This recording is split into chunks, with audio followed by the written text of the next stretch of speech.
ఈ Davidson గెర్మర్ experiment లో basic idea ఏంటంటే ఎలక్ట్రాన్స్ అనేవి డైఫ్రాక్ట్ అవుతాయని చూపించడం, ఇంటర్ఫరెన్స్ కానీ డైఫ్రాక్షన్ అవుతాయని. సో సింప్లిఫైడ్ ఐడియా ఏంటంటే ఇది మెయిన్ పర్పస్ ఏంటంటే to test de Broglie hypothesis of matter waves using electron diffraction. So electrons అనేవి డైఫ్రాక్ట్ అవుతాయని చెప్పడం. దానికోసం ఏం చేశారంటే ఈ ఎలక్ట్రాన్ గన్ ఒకటి తీసుకున్నారు. ఎలక్ట్రాన్ గన్ ఏం చేస్తుందంటే ఎలక్ట్రాన్ బీమ్ ని ఇస్తుంది, ఎలక్ట్రాన్స్ ఇస్తుంది. ఆ ఎలక్ట్రాన్స్ వచ్చేసి ఈ నికెల్ క్రిస్టల్ మీద ఫెయిల్ అవుతాయి. అవి బయటకు వస్తే మళ్ళీ మనం డిటెక్టర్ యూజ్ చేసి మెజర్ చేస్తాం. ఇది రైట్. సో ఈ ఎలక్ట్రాన్ గన్ నుంచి ఎలక్ట్రాన్స్ వస్తాయి, నికెల్ క్రిస్టల్ తో ఇంటరాక్ట్ అయ్యి ఇవి డిటెక్టర్ అనేది డిటెక్ట్ చేస్తుంది. సో ఈ ఎక్స్పెరిమెంట్ లో మనకు తెలిసేది ఏంటంటే ఈ నికెల్ క్రిస్టల్ ఏదైతే ఉందో సింగిల్ క్రిస్టల్, ఇది డైఫ్రాక్షన్ గ్రేటింగ్ లాగా యూజ్ అవుతుంది. డైఫ్రాక్షన్ జరగాలి అంటే బేసిక్ కండిషన్ ఏంటంటే ఎప్పుడైనా సరే wave length of the light అనేది ఆ ఇంటర్ప్లేనార్ స్పేసింగ్ ఏదైతే ఈ డి ఉందో ఈ సేమ్ ఆర్డర్ లో ఉండాలి. సేమ్ ఆర్డర్ అంటే ఇది సపోజ్ 1 యాంగ్స్ట్రామ్ ఉందనుకోండి, ఇది కూడా అరౌండ్ 1 యాంగ్స్ట్రామ్స్ ఉండాలి అప్రాక్సిమేట్ గా. అప్పుడు డైఫ్రాక్షన్ అనేది జరుగుతుంది రైట్. సో ఇవి 1 యాంగ్స్ట్రామ్ అనేది ఎక్స్రేస్ కి, ఇక్కడ ఎలక్ట్రాన్స్ కాదు. దీంట్లో ఉన్న మెయిన్ కాన్సెప్ట్ ఏంటంటే ఎలక్ట్రాన్స్ అనేవి వేవ్స్ అయితే they should diffract, show interference just like light. ఇది కాన్సెప్ట్. ఈ దీంట్లో మెయిన్ కాన్సెప్ట్ ఏంటంటే ఒకవేళ ఎలక్ట్రాన్స్ గనక వేవ్స్ అయితే అవి డైఫ్రాక్షన్ ఇంటర్ఫరెన్స్ చూపిస్తే లైట్ లాగా అది. సో దాన్ని కన్ఫర్మ్ చేయడానికి వాళ్ళు ఏం చేశారంటే 2 కాన్సెప్ట్స్ తీసుకున్నారు. ఒకటి బ్రాగ్స్ లా తీసుకున్నారు ఎక్స్రే డైఫ్రాక్షన్ కి, 2d sin theta is equal to n lambda. ఇంకొకటి lambda is equal to h/p. ఇది ఏంది అంటే మనం ఇక్కడ ఎలక్ట్రాన్ బీమ్ వాడుతున్నాం కదా, ఈ electron beam wave length calculate చేయడానికి ఈ 2 కాన్సెప్ట్స్ తీసుకున్నారు. 2 ఫార్ములాస్ యూజ్ చేసి ఒకటే పారామీటర్ క్యాలిక్యులేట్ చేస్తారు. అవి ఒకటే క్యాలిక్యులేట్ చేసినప్పుడు ఈ 2 వాల్యూస్ ఫైనల్ గా సేమ్ వాల్యూస్ అనేవి వస్తాయి. అది కన్ఫర్మ్ చేస్తుంది. అయితే ఈ ఎక్స్పెరిమెంట్ లో డి వాల్యూ అనేవి మనకి స్టాండర్డ్ వాల్యూస్ తీసుకుంటాం. ఓన్లీ మనం చేయాల్సింది ఏంటంటే ఇక్కడ తీటా వాల్యూ కనుక్కోవాలి, ఇక్కడ ఎంత వోల్టేజ్ అప్లై చేస్తే మాక్సిమం ఇంటెన్సిటీ వస్తుంది అనేది మెజర్ చేయాలి. సో ఈ తీటా ఏమో అరౌండ్ 50 వస్తుంది రైట్. ఇంటెన్సిటీ డ్రా చేసినప్పుడు తీటా వర్సెస్ ఇంటెన్సిటీ డ్రా చేసినప్పుడు ఇక్కడ ఇంటెన్సిటీ మాక్సిమం అనేది ఈ 50 డిగ్రీస్ దగ్గర వస్తుంది. సో దాని నుంచి ఇది 50 తీసుకుంటాము. అయితే ఈ నికెల్ క్రిస్టల్ అనేవి కొంచెం ఇలా వాటి ప్లెయిన్ డైరెక్షన్స్ అనేవి డిఫరెంట్ ఉంటాయి. అందువల్ల ఎనదర్ 15 డిగ్రీస్ యాడ్ చేస్తాం. ఓవరాల్ గా మనం ఇక్కడ సబ్స్టిట్యూట్ చేసే తీటా 65 డిగ్రీస్ ఉంటుంది. ఇవేమో ఎక్స్రే డైఫ్రాక్షన్ నుంచి తీసేసుకుంటాం, direct table values, standard values, అవి సబ్స్టిట్యూట్ చేస్తాం. ఇక్కడ సేమ్ ఇలాగే ఈ డిటెక్టర్ ని మూవ్ చేసి ముందేం చేస్తామంటే ఏ తీటా దగ్గర మాక్సిమం వస్తుందో ఐడెంటిఫై చేస్తాం, ఆ తీటా దగ్గర ఫిక్స్ చేసి 5 వాల్యూ. తర్వాత ఈ వోల్టేజ్ చేంజ్ చేస్తాం. ఈ ఎలక్ట్రాన్ సోర్స్ ఏదైతే ఉందో దాంట్లో వోల్టేజ్ సోర్స్ నుంచి చేంజ్ చేస్తాం. అది చేసినప్పుడు ఏ వాల్యూ దగ్గర అయితే మనకి మాక్సిమం వస్తుందో దాన్ని మనం వోల్టేజ్ కింద తీసుకుంటాం. సో ఈ 2 పారామీటర్స్ కంపేర్ చేసి ఫైనల్ గా ఏం కన్క్లూడ్ చేస్తామంటే ఎలక్ట్రాన్ షోస్ వేవ్ బిహేవియర్ అని ప్రూవ్ చేస్తాం. So this verifies wave particle duality and supports the quantum mechanics. ఏంటి దీని ఎక్స్పెరిమెంట్ సిగ్నిఫికెన్స్ అంటే ఇది డి బ్రోగ్లీ హైపోథసిస్ ని ప్రూవ్ చేస్తుంది. దాంతో పాటు this is the foundation for electron microscope.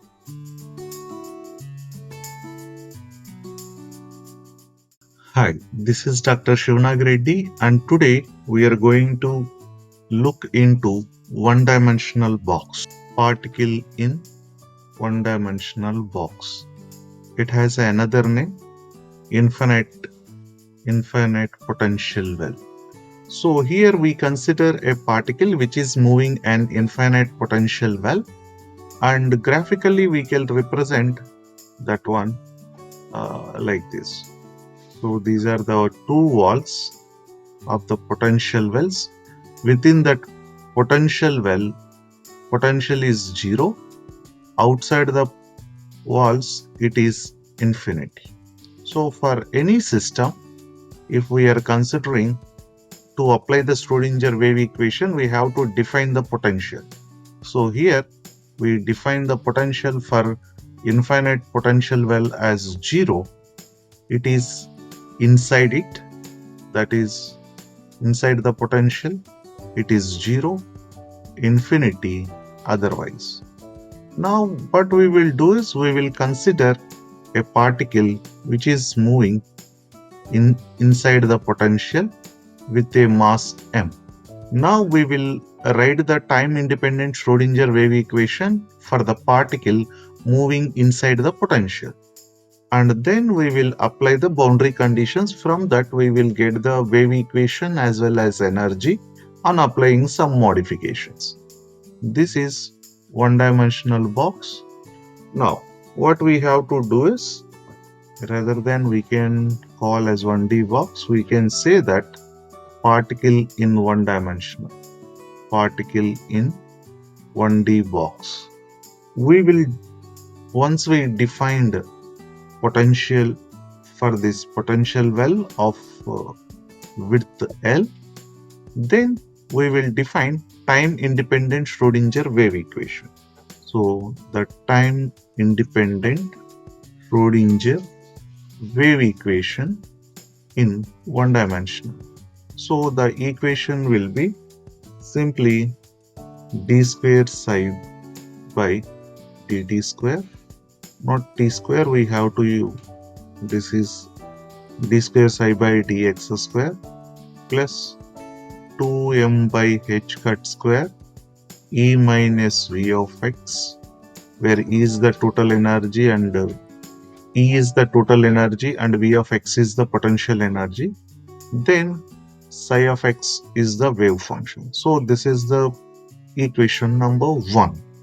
Now our main motive is to study of the motion of the particle which is between the potential wells, where potential is 0. We can treat this one as a region 1 and this one region 2. So we are most interested in region 1 only. So whenever we are applying Schrodinger wave equation for region 1, what is that region 1? Where our potential is 0. So whenever we substitute that same V of x is equal to 0 in Schrodinger wave equation, we will get d square psi x by dx square plus 2me by h cut square psi of x equal to 0. Now this one we taken as a 1. Now we will treat this equation as a 2. So this is a second order differential equation and we have to solve and get the solution. So for simplicity, what we will do is, we will assume let k square is equal to 2me by h cut square. So this part we are using as a k square. Now if k square is that one, k will be simply under root 2me by h cut square. If we substitute, what will happen? The equation will be d square psi of x by dx square plus k square psi of x equal to 0. Now we have to solve this differential equation, right? It's a simple mathematics, will give the solution, whether we can treat the solution in the exponential form or by directly taking sine and cos terms, right? Now psi of x, the general solution is, so we will get the general solution psi of x is equal to a sine kx plus b cos kx. It's not the random thing. Generally we have to take this differential equation, then write the auxiliary equation, get the value of the psi. Then we have to write the general solution. There we will get this sin kx plus b cos kx. Right, it's a mathematics. It's a simple mathematics only. Now, our objective is to solve this differential equation by applying the boundary conditions. Now, what are the boundary conditions? So, we have the boundary conditions. You can write the boundary conditions for this system where that wave function at 0 and at L both is 0, means it will be 0. That's what we defined as a potential 0. Then that also it will be 0. Now this we will take as a 5. Then we have to apply the boundary conditions for this wave function. Now we will apply psi of 0 is equal to 0 to equation 4. So once we apply, then it says psi of 0 is equal to a sin kx, k into 0 plus b sin kx, k into 0, that is equal to 0. Psi of 0 is equal to 0. And as we know, sin 0 is 0 and cos 0 is equal to 1. By using this, what we will get is, we will get b equal to 0. Now, if b is equal to 0, now the wave function will be psi of x is equal to a sin kx. Now, what we have to do is, we have to use normalization condition to solve this constant. Right. Before that, what we have to do is, we have to apply second boundary conditions.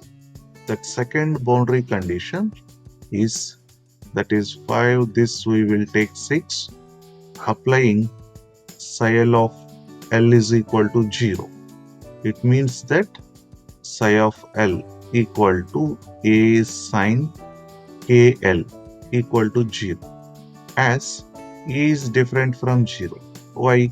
Because already b is 0. If we take the a is also 0, then total wave function will be 0. So wave function has to exist. So if wave function has to exist, we have to take a different from 0.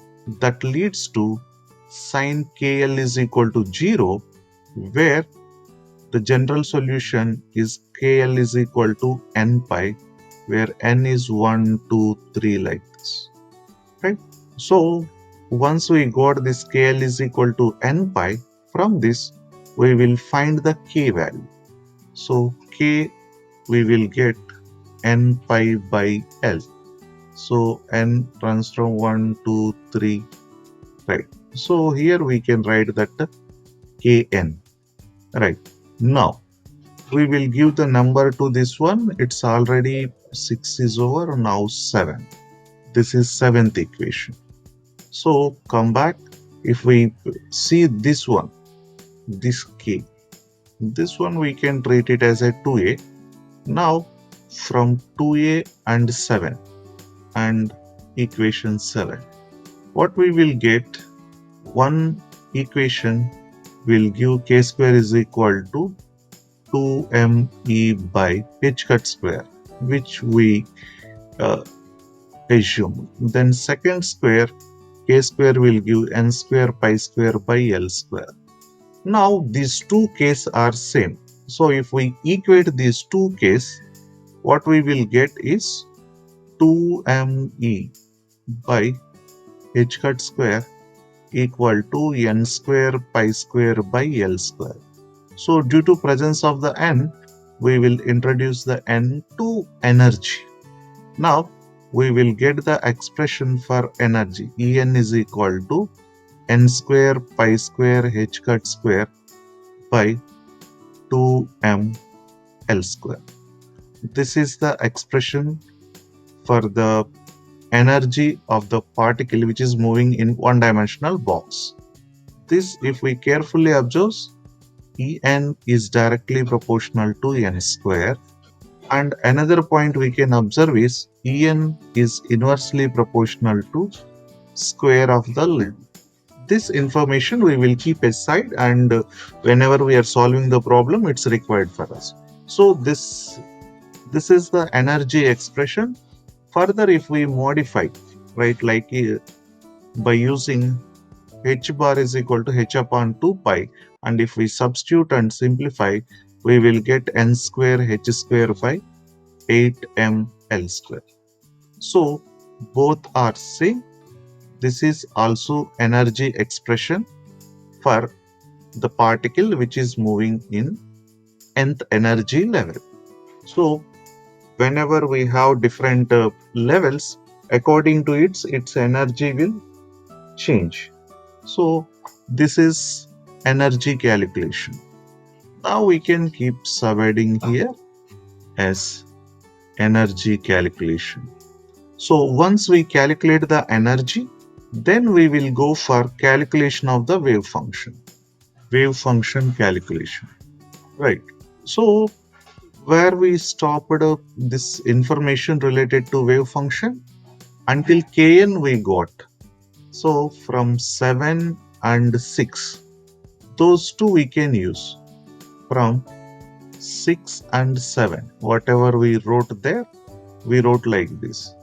Psi of x is equal to a sine kx. Then once we solve that k, we got n pi by L. Is it? Right. So n pi by L, where n runs from 1, 2, 3, 4 like that. Right. Now what we have to do is, by replacing k by n pi by L, we can get the wave function. So psi n of x is equal to a sine n pi by L into x. But the story is not over. Here we have the constant. Now we have to evaluate that constant by using normalization condition between the limits. So this is where we use the concept of normalization. So we will write a value can be calculated using normalization condition. So normalization condition provides that the particle exists between that particular limits. Then only we can calculate, otherwise there is no meaning in it. So our limits, whatever we are playing around, is 0 to L. So this is normalization 1, psi n of x into psi n star of x equal to 1. Right. Whenever we are using integral, dx is must. So dx is equal to 1. Now this one further we can simplify as 0 to L mod psi n of x square dx is equal to 1. Now we will substitute this one, psi n 0 to L a sine n pi by L x whole square dx is equal to 1. Now we will give the numbers, that is 7, this is 8, and we will give this one 9. Then what we will get? We will get mod a square integral 0 to L sine square n pi by L into x dx is equal to 1. So we have to use simple integrations and we have to solve it. So once we solve, what we will get? It is a square. This will be L by 2 equal to 1. From this, we will get a is equal to under root 2 by L. Once we know a value from previous equation, whatever we wrote, equation 9, what we will get is psi of x is equal to its root 2 by L sine n pi by L into x. This is the expression for wave function of a particle which is moving within the limits 0 to L, means inside a potential, infinite potential well. Right, what we calculated until now, we calculated the energy as well as wave function.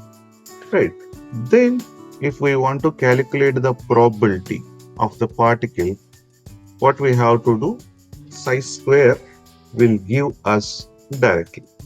So now what we are supposed to do is we have to draw the energy expressions. So before that we will write, this is the required wave function for the particle moving inside the potential. Right, now we have to draw wave functions. So we will consider one is for wave function, another one for energy level, another one for probability of finding the particle. This is x, this is 0 to L, 0 to L, 0 to L. Now here wave function means psi of x. So we will draw first level, second level, third level. So generally for this one, wave functions, whenever we are drawing like this, the spacing should not be same, because for the energies it is directly proportional to n square. So we have to keep in mind that one. And whenever we are drawing, this is the psi 1 of x, this is psi 2 of x, this will be psi 3 of x. So psi 1 of x will be like this, psi 2 of x at the middle it will like this, and psi 3 will be like. So because it is infinite potential well, the lines should not cross. Then probability of finding the particle. So whenever probability function, if we are drawing, that is simply p is equal to mod psi of x square. Then it is same style. Whenever we are drawing a probability for this mod psi 1 square, this will be psi 2 square, this will be psi 3 square. So the probability is always positive, there is no negative value. Wave function may be like that, but here we will get maximum this one. So when come to the energy levels, this is difference we will get E1, E2, E3, where E1 we will treat it as a E1. This is 4 times the E1. This is 9 times E2. 9 times E1. So this is the energy levels. So all these for particle in one-dimensional box. This is one of the simple model and a very significant model which is applicable for many cases. So in other scenario we will look into the applications of this one-dimensional box.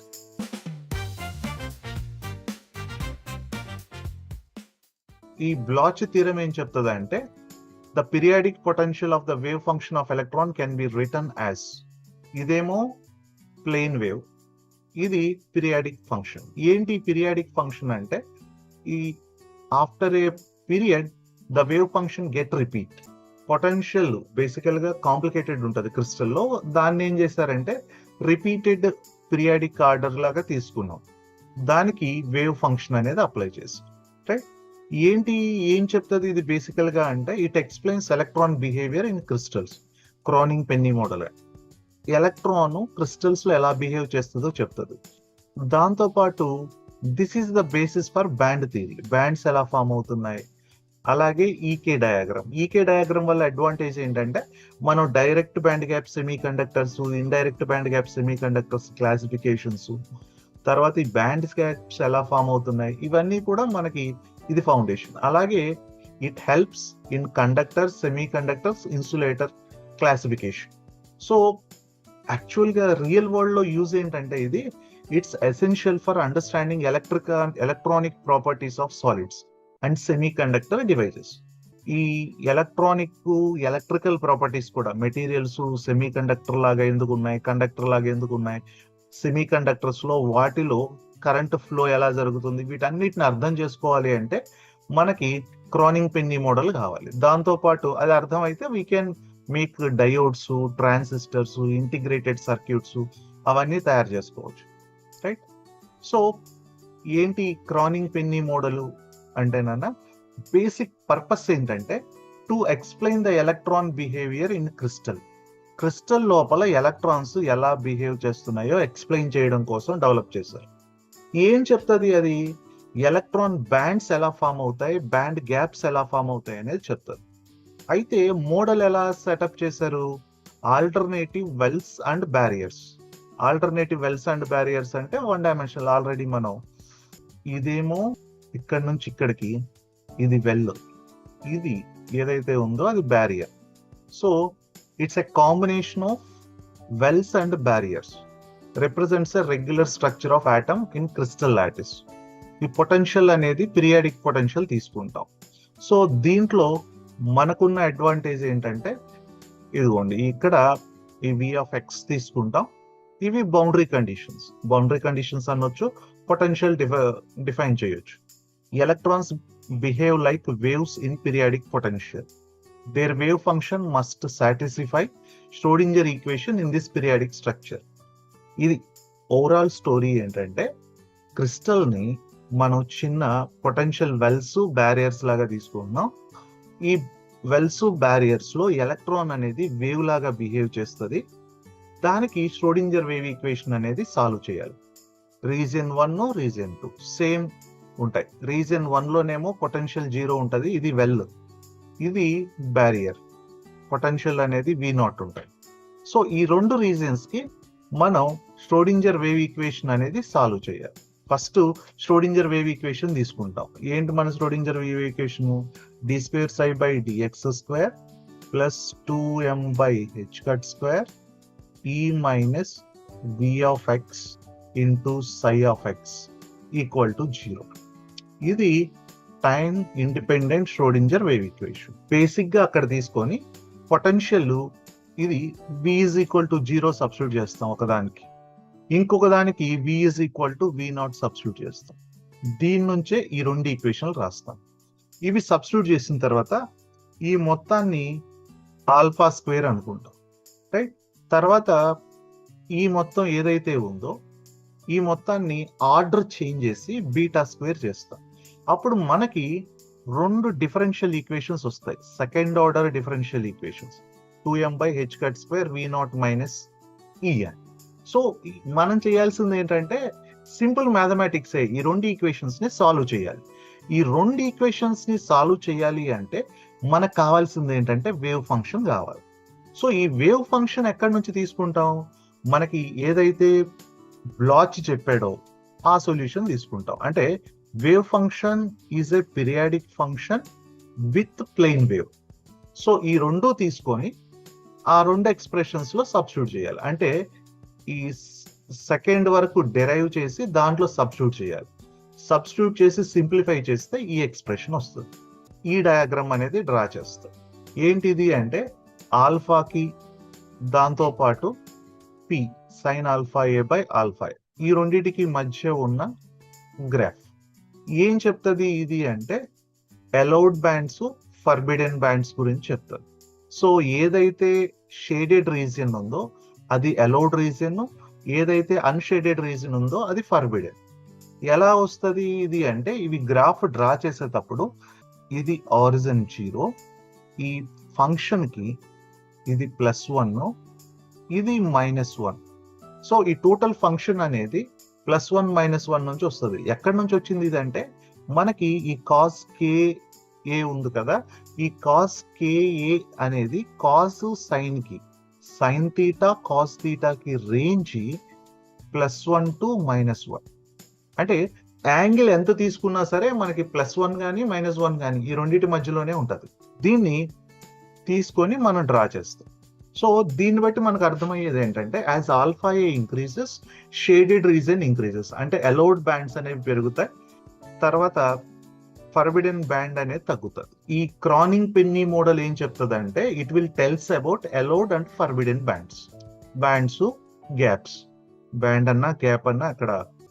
తర్వాత దీని significance ఏంటి, ఇది important. అసలు ఎందుకు చేస్తున్నాం ఈ క్రానింగ్ Penney model, ఎందుకు first చదువుతున్నాం అంటే it explain electrical properties of solids, అంటే మెటీరియల్స్ ని కండక్టర్స్ గాను సెమీ కండక్టర్స్ ఇన్సులేటర్స్ గా ఎలా క్లాసిఫై చేయొచ్చు అనే దానికి థియరాటికల్ ఫౌండేషన్ ఇచ్చింది. దాంతో పాటు it's a foundation of solid state physics and semi conductor theory. So semi conducting devices, diodes, transistors లో ఎలా పనిచేస్తాయి, ఎలక్ట్రాన్స్ ఏంటి, హోల్స్ ఏంటి, వాటన్నిటి గురించి ఎక్స్ప్లెనేషన్ మనకి దీంట్లో వస్తుంది.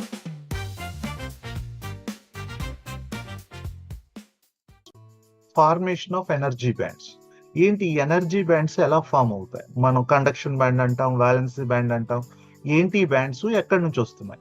సో ఆటమ్స్ అనేవి దూరంగా ఉన్నప్పుడు ఏమవుతాయంటేనన్నా ఇవి సింగిల్ ఎనర్జీ లెవెల్ అనేది ఫామ్ అవుతాయి. ఎప్పుడైతే ఈ రెండు దగ్గరకు వస్తాయో, దూరంగా ఉన్నప్పుడు ఏంటి విడివిడిగా ఒక ఎనర్జీ లెవెల్ ఉంటుంది, ఫిక్స్డ్ ఎనర్జీ లెవెల్ అనేది ఉంటుంది. ఎప్పుడైతే ఇవి దగ్గరగా వస్తాయో దీంట్లో ఉన్న ఆటమ్స్, దీంట్లో ఈ ఆటము లేదు, ఆ ఆటమ్ లో ఉన్న ఎలక్ట్రాన్స్ దీంట్లో ఉన్న ఎలక్ట్రాన్స్, ఇవి రెండు కూడా ఇంటరాక్ట్ అయ్యి ఈ స్ప్లిట్టింగ్ ఆఫ్ ఎనర్జీ లెవెల్స్ అనేది జరుగుతుంది. ఇలా 3 వస్తే 3, 4 వస్తే 4 ఇలా వస్తాయి. అదే క్రిస్టల్ తీసుకుంటే దాంట్లో atoms are packed very closely together, అంటే thousands and crores of atoms అనేవి ఒకే చోట కంపాక్ట్ అయ్యి ఉంటాయి.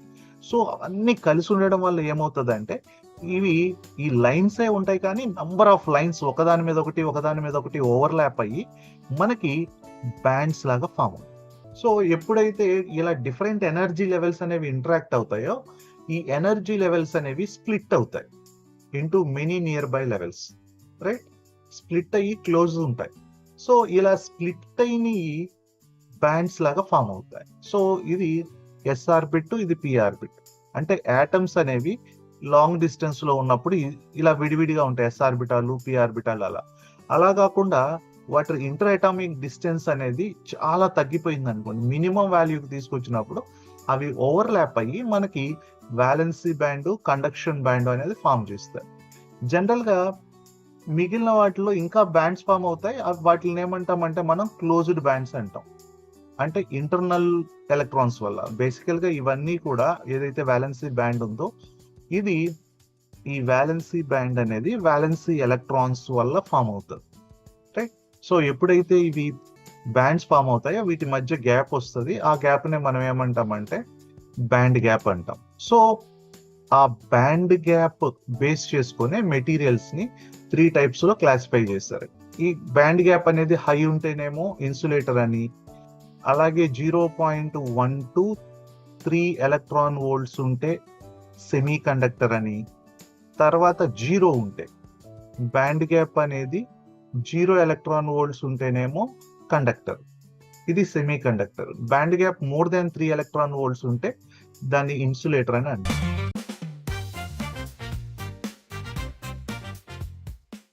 బ్యాండ్ గ్యాప్ బేస్ చేసుకునే మెటీరియల్స్ ని 3 టైప్స్ లో క్లాసిఫై. ఈ బ్యాండ్ గ్యాప్ అనేది హై ఉంటేనేమో ఇన్సులేటర్ అని, అలాగే 0.123 ఎలక్ట్రాన్ వోల్ట్స్ ఉంటే సెమీ కండక్టర్ అని, తర్వాత 0 ఉంటే బ్యాండ్ గ్యాప్ అనేది 0 ఎలక్ట్రాన్ వోల్ట్స్ ఉంటేనేమో కండక్టర్, ఇది semi conductor. Band gap more than 3 electron volts ఉంటే దాన్ని ఇన్సులేటర్ అని అంటాం. సో ఎగ్జామ్ లో జనరల్ గా ఏం చేస్తుంటారంటే ఈ క్లాసిఫికేషన్ ఆఫ్ సాలిడ్స్ అడుగుతుంటారు. సో ఏంటి క్లాసిఫికేషన్ ఆఫ్ సాలిడ్స్ అంటే materials, conductors, semi conductors, insulators. దీంట్లో కండక్టర్స్ లో ఎలక్ట్రాన్స్ అనేవి కీ రోల్ ప్లే చేస్తాయి. సెమీ కండక్టర్స్ లో వచ్చేసరికి ఎలక్ట్రాన్స్ తో పాటు హోల్స్ కూడా కీ రోల్ ప్లే చేస్తాయి.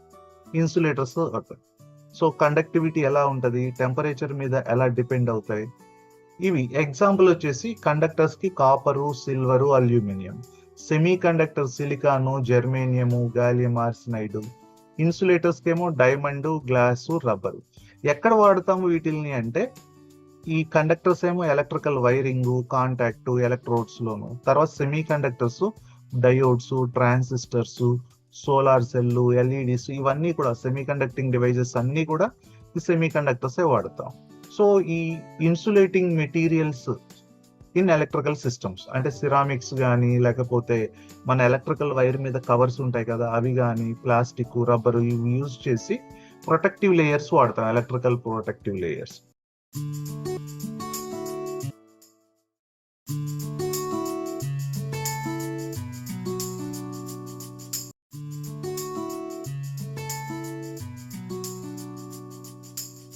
బేసికల్ గా మన దగ్గర కనుక 2 టైప్స్ ఆఫ్ సెమీ కండక్టర్స్ ఉన్నాయి అనుకోండి. సెమీ కండక్టర్ ఉంటే అది పీ టైప్ సెమీ కండక్టరా, ఎన్ టైప్ సెమీ కండక్టరా తెలియాలి అంటే we have to do Hall effect.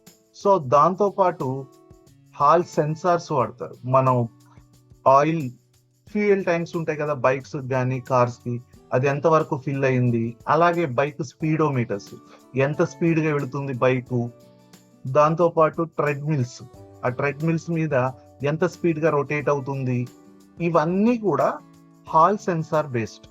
So అందువల్ల హాల్ ఎఫెక్ట్ అనేది చాలా ఇంపార్టెంట్. ఏంటి హాల్ ఎఫెక్ట్ అంటే బేసికల్ గా సింపుల్ గా చెప్పాలంటే ఒక సెమీ కండక్టింగ్ కానీ కండక్టింగ్ కానీ మెటీరియల్ తీసుకొని దానికి ఒక సైడు మనం పవర్ కనెక్షన్ ఇచ్చాం. సో ప్లస్ మైనస్ ఇలా కనెక్షన్ ఇస్తే యాక్చువల్ గా ఎలక్ట్రాన్స్ ఏమవుతాయంటే కన్వెన్షనల్ కరెంట్ ఏమో మనం పాజిటివ్ టు నెగిటివ్ తీసుకుంటాము. యాక్చువల్ గా ఎలక్ట్రాన్ ఫ్లో అనేది ఎప్పుడు కూడా నెగిటివ్ టు పాజిటివ్ ఉంది. సో ఈ ఎలక్ట్రాన్లు అనేవి ఈ మెటీరియల్ లో వెళుతున్నప్పుడు ఇవి ఇలా మూవ్ అయ్యి ఇలా వెళ్ళిపోతాయి తిన్నగా, ఏ డీవియేట్ అవ్వకుండా ఇలా వచ్చేసి ఇలా వస్తాయి. ఇది without magnetic field. So suppose ఆ ప్లేట్ గనక మనం north south pole magnetic place చేస్తే అప్ డౌన్, ఈ మూవ్ అయ్యేవి తిన్నగా వెళ్లకుండా ఇలా పైకి మూవ్ అవుతాయి, షిఫ్ట్ అవుతాయి టువర్డ్స్. ఎందుకు షిఫ్ట్ అవుతాయి అంటే always a moving charge create a magnetic field. Charge కనుక మూవ్ అవుతుంటే దాని చుట్టూ మ్యాగ్నెటిక్ ఫీల్డ్ క్రియేట్ అవుతుంది. అలాగే ఆల్రెడీ ఈ north south external magnetic fields ఉంది. సో ఈ రెండు మ్యాగ్నెటిక్ ఫీల్డ్స్ ఇంటరాక్ట్ అవ్వడం వల్ల సేమ్ టైప్ ఆఫ్ పోల్స్ కనుక ఫామ్ అయితేనేమో రిపెల్ అవుతుంది, ఆపోజిట్ పోల్ అయితే అట్రాక్ట్ అవుతుంది. అందువల్ల ఈ ఎలక్ట్రాన్స్ అనేవి వన్ సైడ్ కి షిఫ్ట్ అవుతాయి. So one side electron shift అవటం వల్ల ఇదేమో నెగిటివ్ డామినెంట్ అవుతుంది, ఇది పాజిటివ్ డామినెంట్ అవుతుంది. సో ఒక సైడ్ నెగిటివ్, ఒక సైడ్ పాజిటివ్ డామినేషన్ వస్తుంది. సో ఈ ఎప్పుడైతే ఈ కంటిన్యూగా చార్జెస్ అనేవి అక్యుములేట్ అవుతూ ఉంటాయో ఒక స్టేజ్ వస్తుంది. ఎక్కడంటే ఒక పర్టికులర్ స్టేజ్ రాగానే ఇక్కడ మ్యాగ్నెటిక్ ఎలక్ట్రిక్ ఫీల్డ్ అనేది ఫామ్ అవుతుంది. ఈ ఎలక్ట్రిక్ ఫీల్డ్ ఏం చేస్తుందంటే ఈ డిఫ్లెక్ట్ అవుతున్న ఎలక్ట్రాన్స్ ఆపేస్తుంది. తర్వాత ఇవి తిన్నగా వెళతాయి డైరెక్షన్. దీన్నే మనం ఏమంటామంటే హాల్ ఎఫెక్ట్ అంటాం. ఈ జనరేట్ అయ్యే వోల్టేజ్ నే హాల్ వోల్టేజ్ అంటాం. సో సింపుల్ గా చెప్పాలంటే hall effect is a process in which transverse electric field is developed in a solid material. ఈ సాలిడ్ మెటీరియల్ అనేది జనరల్ గా సెమీ కండక్టర్ అవ్వచ్చు, కండక్టర్ కూడా కావచ్చు. సెమీ కండక్టర్ ఎక్కువ చేస్తుంది, క్రిస్టల్ ఫామ్ లో తీసుకుంటాం. ఇక్కడ ఈ సెటప్స్ ఏంటంటే ఇవి రెండు కూడా మ్యాగ్నెట్స్, ఎలక్ట్రోమాగ్నెట్స్. తర్వాత ఒకటేమో ఈ ఎలక్ట్రోమాగ్నెట్స్ వర్క్ చేయడానికి కనెక్ట్ చేస్తాం మనం. ఎలక్ట్రోమాగ్నెట్ అంటే మనం పవర్ అప్లై చేస్తే అది మ్యాగ్నెట్ లాగా మారుతుంది, ఆఫ్ చేస్తే నాన్ మ్యాగ్నెట్ గా మారుతుంది. తర్వాత ఇంకొకటి హాల్ ప్రోబ్ కనెక్ట్ అయి ఉంటుంది. ఇక్కడ ఈ స్ట్రిప్ ఉంది కదా, మెటాలిక్ స్ట్రిప్, ఇది హాల్ ప్రోబ్. దీని మీద ఒక చిన్న క్రిస్టల్ ఉంటుంది, మన రెక్టాంగులర్ మెటీరియల్, సిలికాన్ కానీ జర్మేనియం కానీ. సో మనం బేసికల్ గా చేసేది ఏంటంటే ఈ స్ట్రిప్ ని ఈ రెండింటి మధ్యలో ప్లేస్ చేసి మ్యాగ్నెటిక్ ఫీల్డ్ అప్లై చేసి దాంట్లో కరెంటు, వోల్టేజెస్ అనేవి మెజర్ చేస్తాం. సో ఎగ్జామ్ లో రాసేటప్పుడు మనం ఆ డయాగ్రామ్స్ అన్ని డ్రా చేయలేం కాబట్టి మనం ఏం చేస్తామంటే సింపుల్ గా ఈ డయాగ్రామ్ అనేది డ్రా చేస్తాం. హాల్ ఎఫెక్ట్ డెఫినేషన్ రాసి దీంట్లో ఏమేమి ఉంటాయి అంటే కాంపోనెంట్స్ ఎక్స్పెరిమెంట్ సెటప్ లో శాంపిల్ ఉంటుంది, that is a rectangular strip. ఇది ఇక్కడ ఉన్నది శాంపిల్. తర్వాత కరెంట్ పాస్ అవుతుంది ఇది.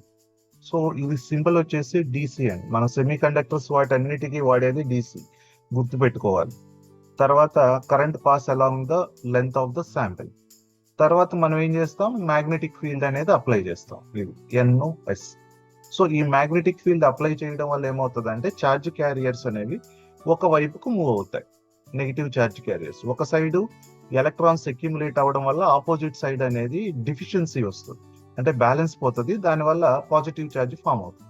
సో ఇలా ఒక సైడ్ పాజిటివ్ ఒక సైడ్ నెగిటివ్ రావడం వల్ల వాటి మధ్య ఫీల్డ్ అనేది క్రియేట్ అవుతుంది, దాన్నే మనం హాల్ వోల్టేజ్ అంటాం, రైట్. సో ఈ హాల్ వోల్టేజ్ యూజ్ చేసి మనం ఏం చేస్తామంటే ఈ డెరివేషన్ అనేది మీరు ప్రాక్టీస్ చేయొచ్చు, ఈజీగానే ఉంటుంది.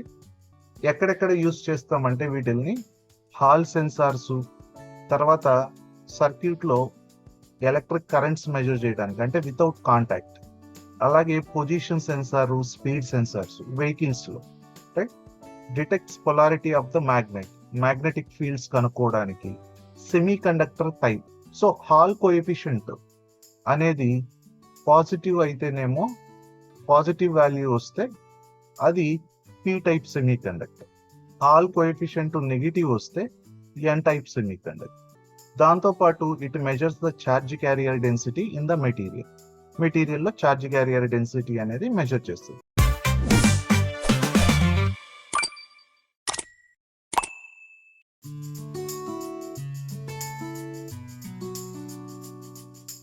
Do you want to know how AC is converted into DC current?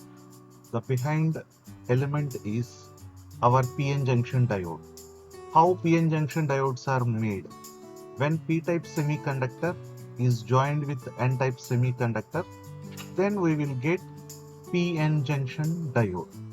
When we take P-type semiconductor, it has holes as majority charge carriers, and when we take N-type semiconductor, electrons has majority charge carriers. When they are joined, PN junction is formed. This is simple definition. So what happens when we join P-type and N-type semiconductors? So when we join P-type N-type semiconductors, electrons from N side move towards to P side, and from P side holes will move to N side, and they will combine with opposite charges. This create a region with no free carriers called depletion region.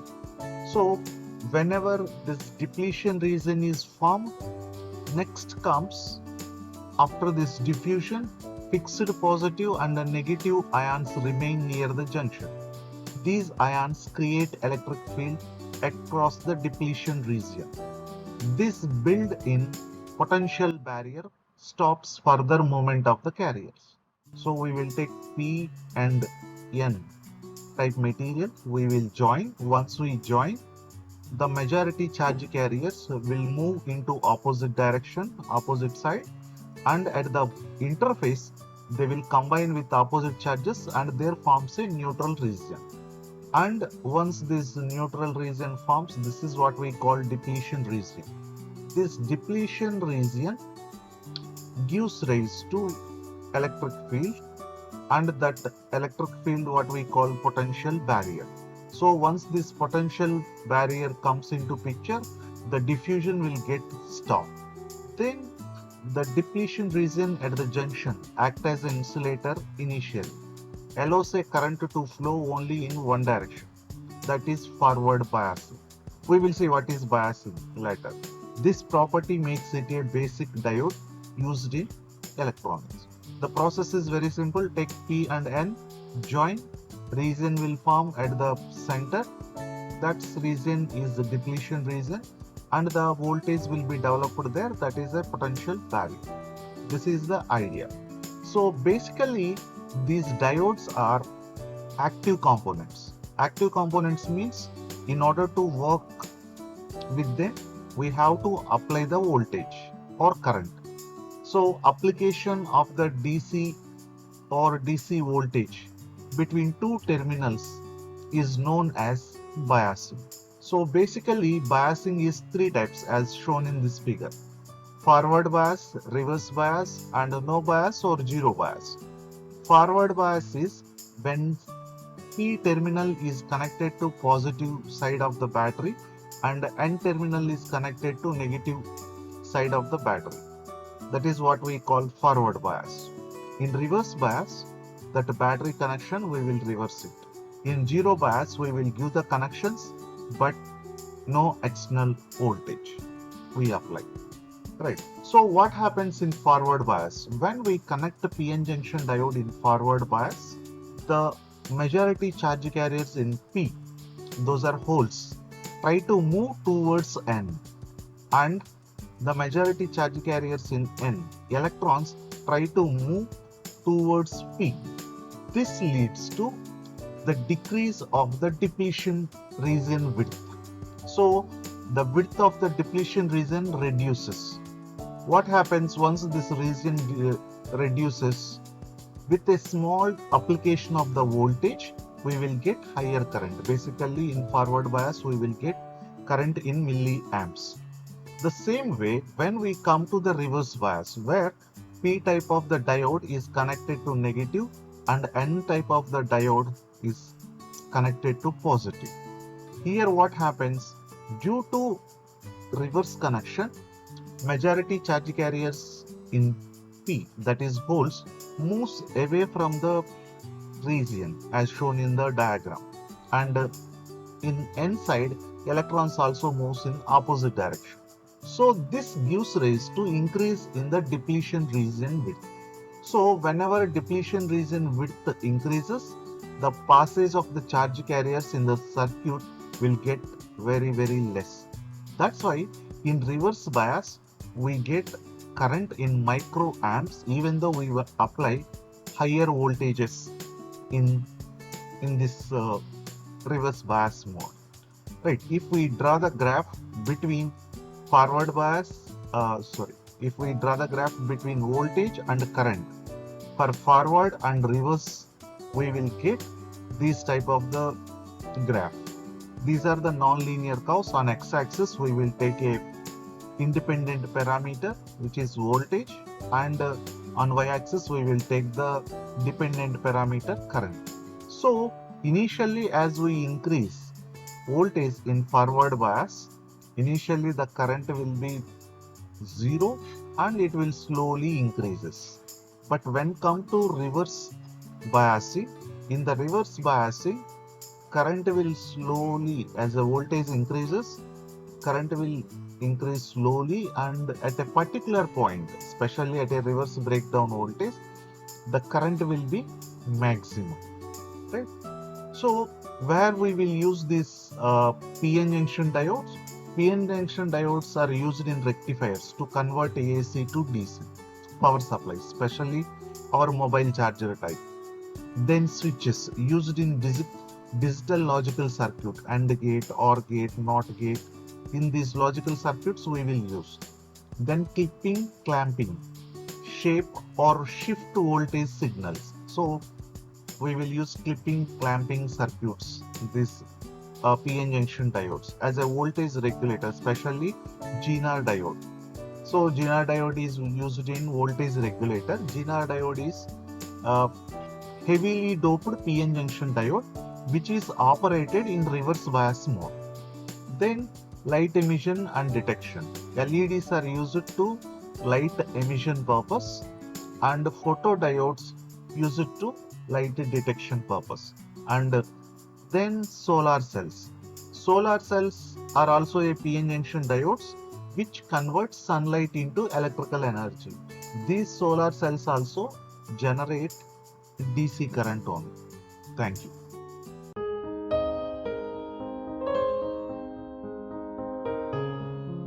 Chemical method. ఇది ఇంతకు ముందు ఏంటి, ball milling అనేది top down, అంటే particle size పెద్దగా ఉంటుంది, దాన్ని mill చేసి కంటిన్యూస్ గా చిన్న సైజ్ చేసాం.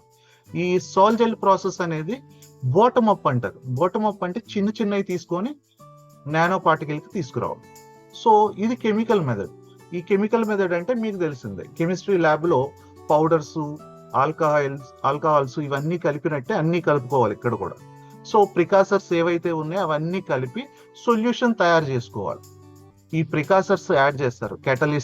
కెటలిస్ట్ ఏం చేస్తుంది, రియాక్షన్ లో పార్టిసిపేట్ చేయదు కానీ రియాక్షన్ రేటుని పెంచుతుంది. అలాగే వాటర్ యాడ్ చేస్తాము, యాక్టివ్ కాంపోనెంట్స్, అలాక్సైడ్స్ యాడ్ చేసి సాల్ జెల్ సొల్యూషన్ అనేది ప్రిపేర్ చేస్తాం. చేసిన తర్వాత జెలేషన్ చేయాలి, తర్వాత ఏజింగ్, డ్రైయింగ్. ఇది ఫ్లో చార్ట్ బేసికల్ గా. చూద్దాం వన్ బై వన్.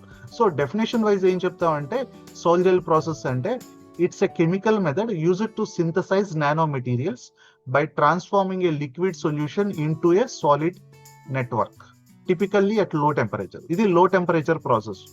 ముందు లిక్విడ్ తయారు చేస్తాం, దాన్ని మిక్స్ చేసి జెల్ లాగా తయారు చేస్తాం. మిక్స్ అంటే కంటిన్యూస్ గా రొటేట్ చేసి జెల్ లాగా తయారు చేస్తాం. ఆ జెల్ని హీట్ చేస్తే మనకి పౌడర్ కానీ లేకపోతే వైర్స్ లాగా కానీ ఇలా వస్తుంది. సో ఎలా ఉంటది ప్రాసెస్ అనేది చూద్దాం. Some guys don't cook. Order చూడండి. ఎస్ అంటే సాల్వ్. ముందు ఏం చేయాలంటే ప్రిపేర్ సొల్యూషన్ ని ప్రిపేర్ చేయాలి. ఈ స్టార్టింగ్ మెటీరియల్ ని ప్రికాసర్స్ అంటాం. మొదట్లో ఏం తీసుకుంటున్నాం అనేది. అది ఎలా తెలుస్తుంది సార్ ఏం తీసుకోవాలని? మనకి ఫైనల్ గా ఏం కావాలో దాన్ని బట్టి తీసుకుంటాం. సపోజ్ టంగ్స్టన్ నానో పార్టికల్స్ కావాలంటే టంగ్స్టన్ దేని నుంచి వచ్చిందో తీసుకోవాలి. గోల్డ్ నానో పార్టికల్ కావాలంటే గోల్డ్ ప్రికాసర్స్ తీసుకోవాలి. రైట్, అవి తీసుకొని చేయాలి. ముందు సొల్యూషన్ ఫామ్ చేసుకోవాలి అన్ని కలిపి, తర్వాత జెలేషన్ చేయాలి. రైట్, తర్వాత డ్రై చేయాలి అంటే హీట్ చేస్తాం. తర్వాత క్యాల్సినేషన్ అంటే కొంచెం ఎక్కువ టెంపరేచర్ కి వేడి చేయడం. ఆ వేడి చేయడం వల్ల ఏమవుతుందంటే ఎమార్ఫస్ మెటీరియల్ క్రిస్టలైన్ లోకి మారుతుంది. సో సింపుల్ గా గుర్తుపెట్టుకోవాలంటే సమ్ గైస్ డోంట్ కుక్. ఇది order. SGDC solve, gel, drying, calcination. Right, ఇప్పుడు చూద్దాం అసలు యాక్చువల్ ప్రాసెస్ ఇది.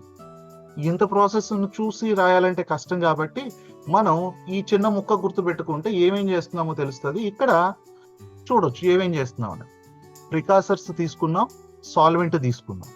సాల్వెంట్, సొల్యూషన్ ఇవి మీకు తెలిసినవి. దేంట్లో ఏం కలుపుతున్నామో, ఏది మిక్స్ చేస్తున్నాం అని. సో ప్రికాసర్స్ అంటే స్టార్టింగ్ మెటీరియల్స్ తీసుకొని సాల్వెంట్ లో కలుపుతున్నాం. అంటే ఏదైతే తనలో కరిగిచ్చేసుకునేదో అది సాల్వెంట్.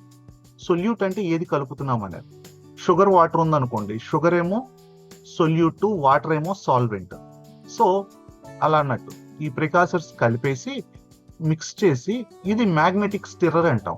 ఏంటి మ్యాగ్నెటిక్ స్టిర్రర్ అంటే ఇదేం చేస్తుందంటే దీంట్లో చిన్న మ్యాగ్నెటిక్ బీడ్ ఉంటుంది, చిన్న మ్యాగ్నెట్ లాంటిది ఒకటి ఉంటుంది. అదేం చేస్తుంది అంటే మనం ఆన్ చేస్తే కంటిన్యూగా రొటేట్ అవుతుంది. ఈ కంటిన్యూగా రొటేట్ అవ్వడం వల్ల దీన్ని మిక్స్ చేస్తుంది. ఎలా అంటే స్ప్రైర్లింగ్ లాగా.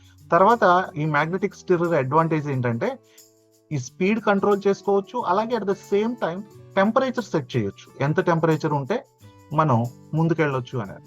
తర్వాత ఈ hydrolysis, polymerisation.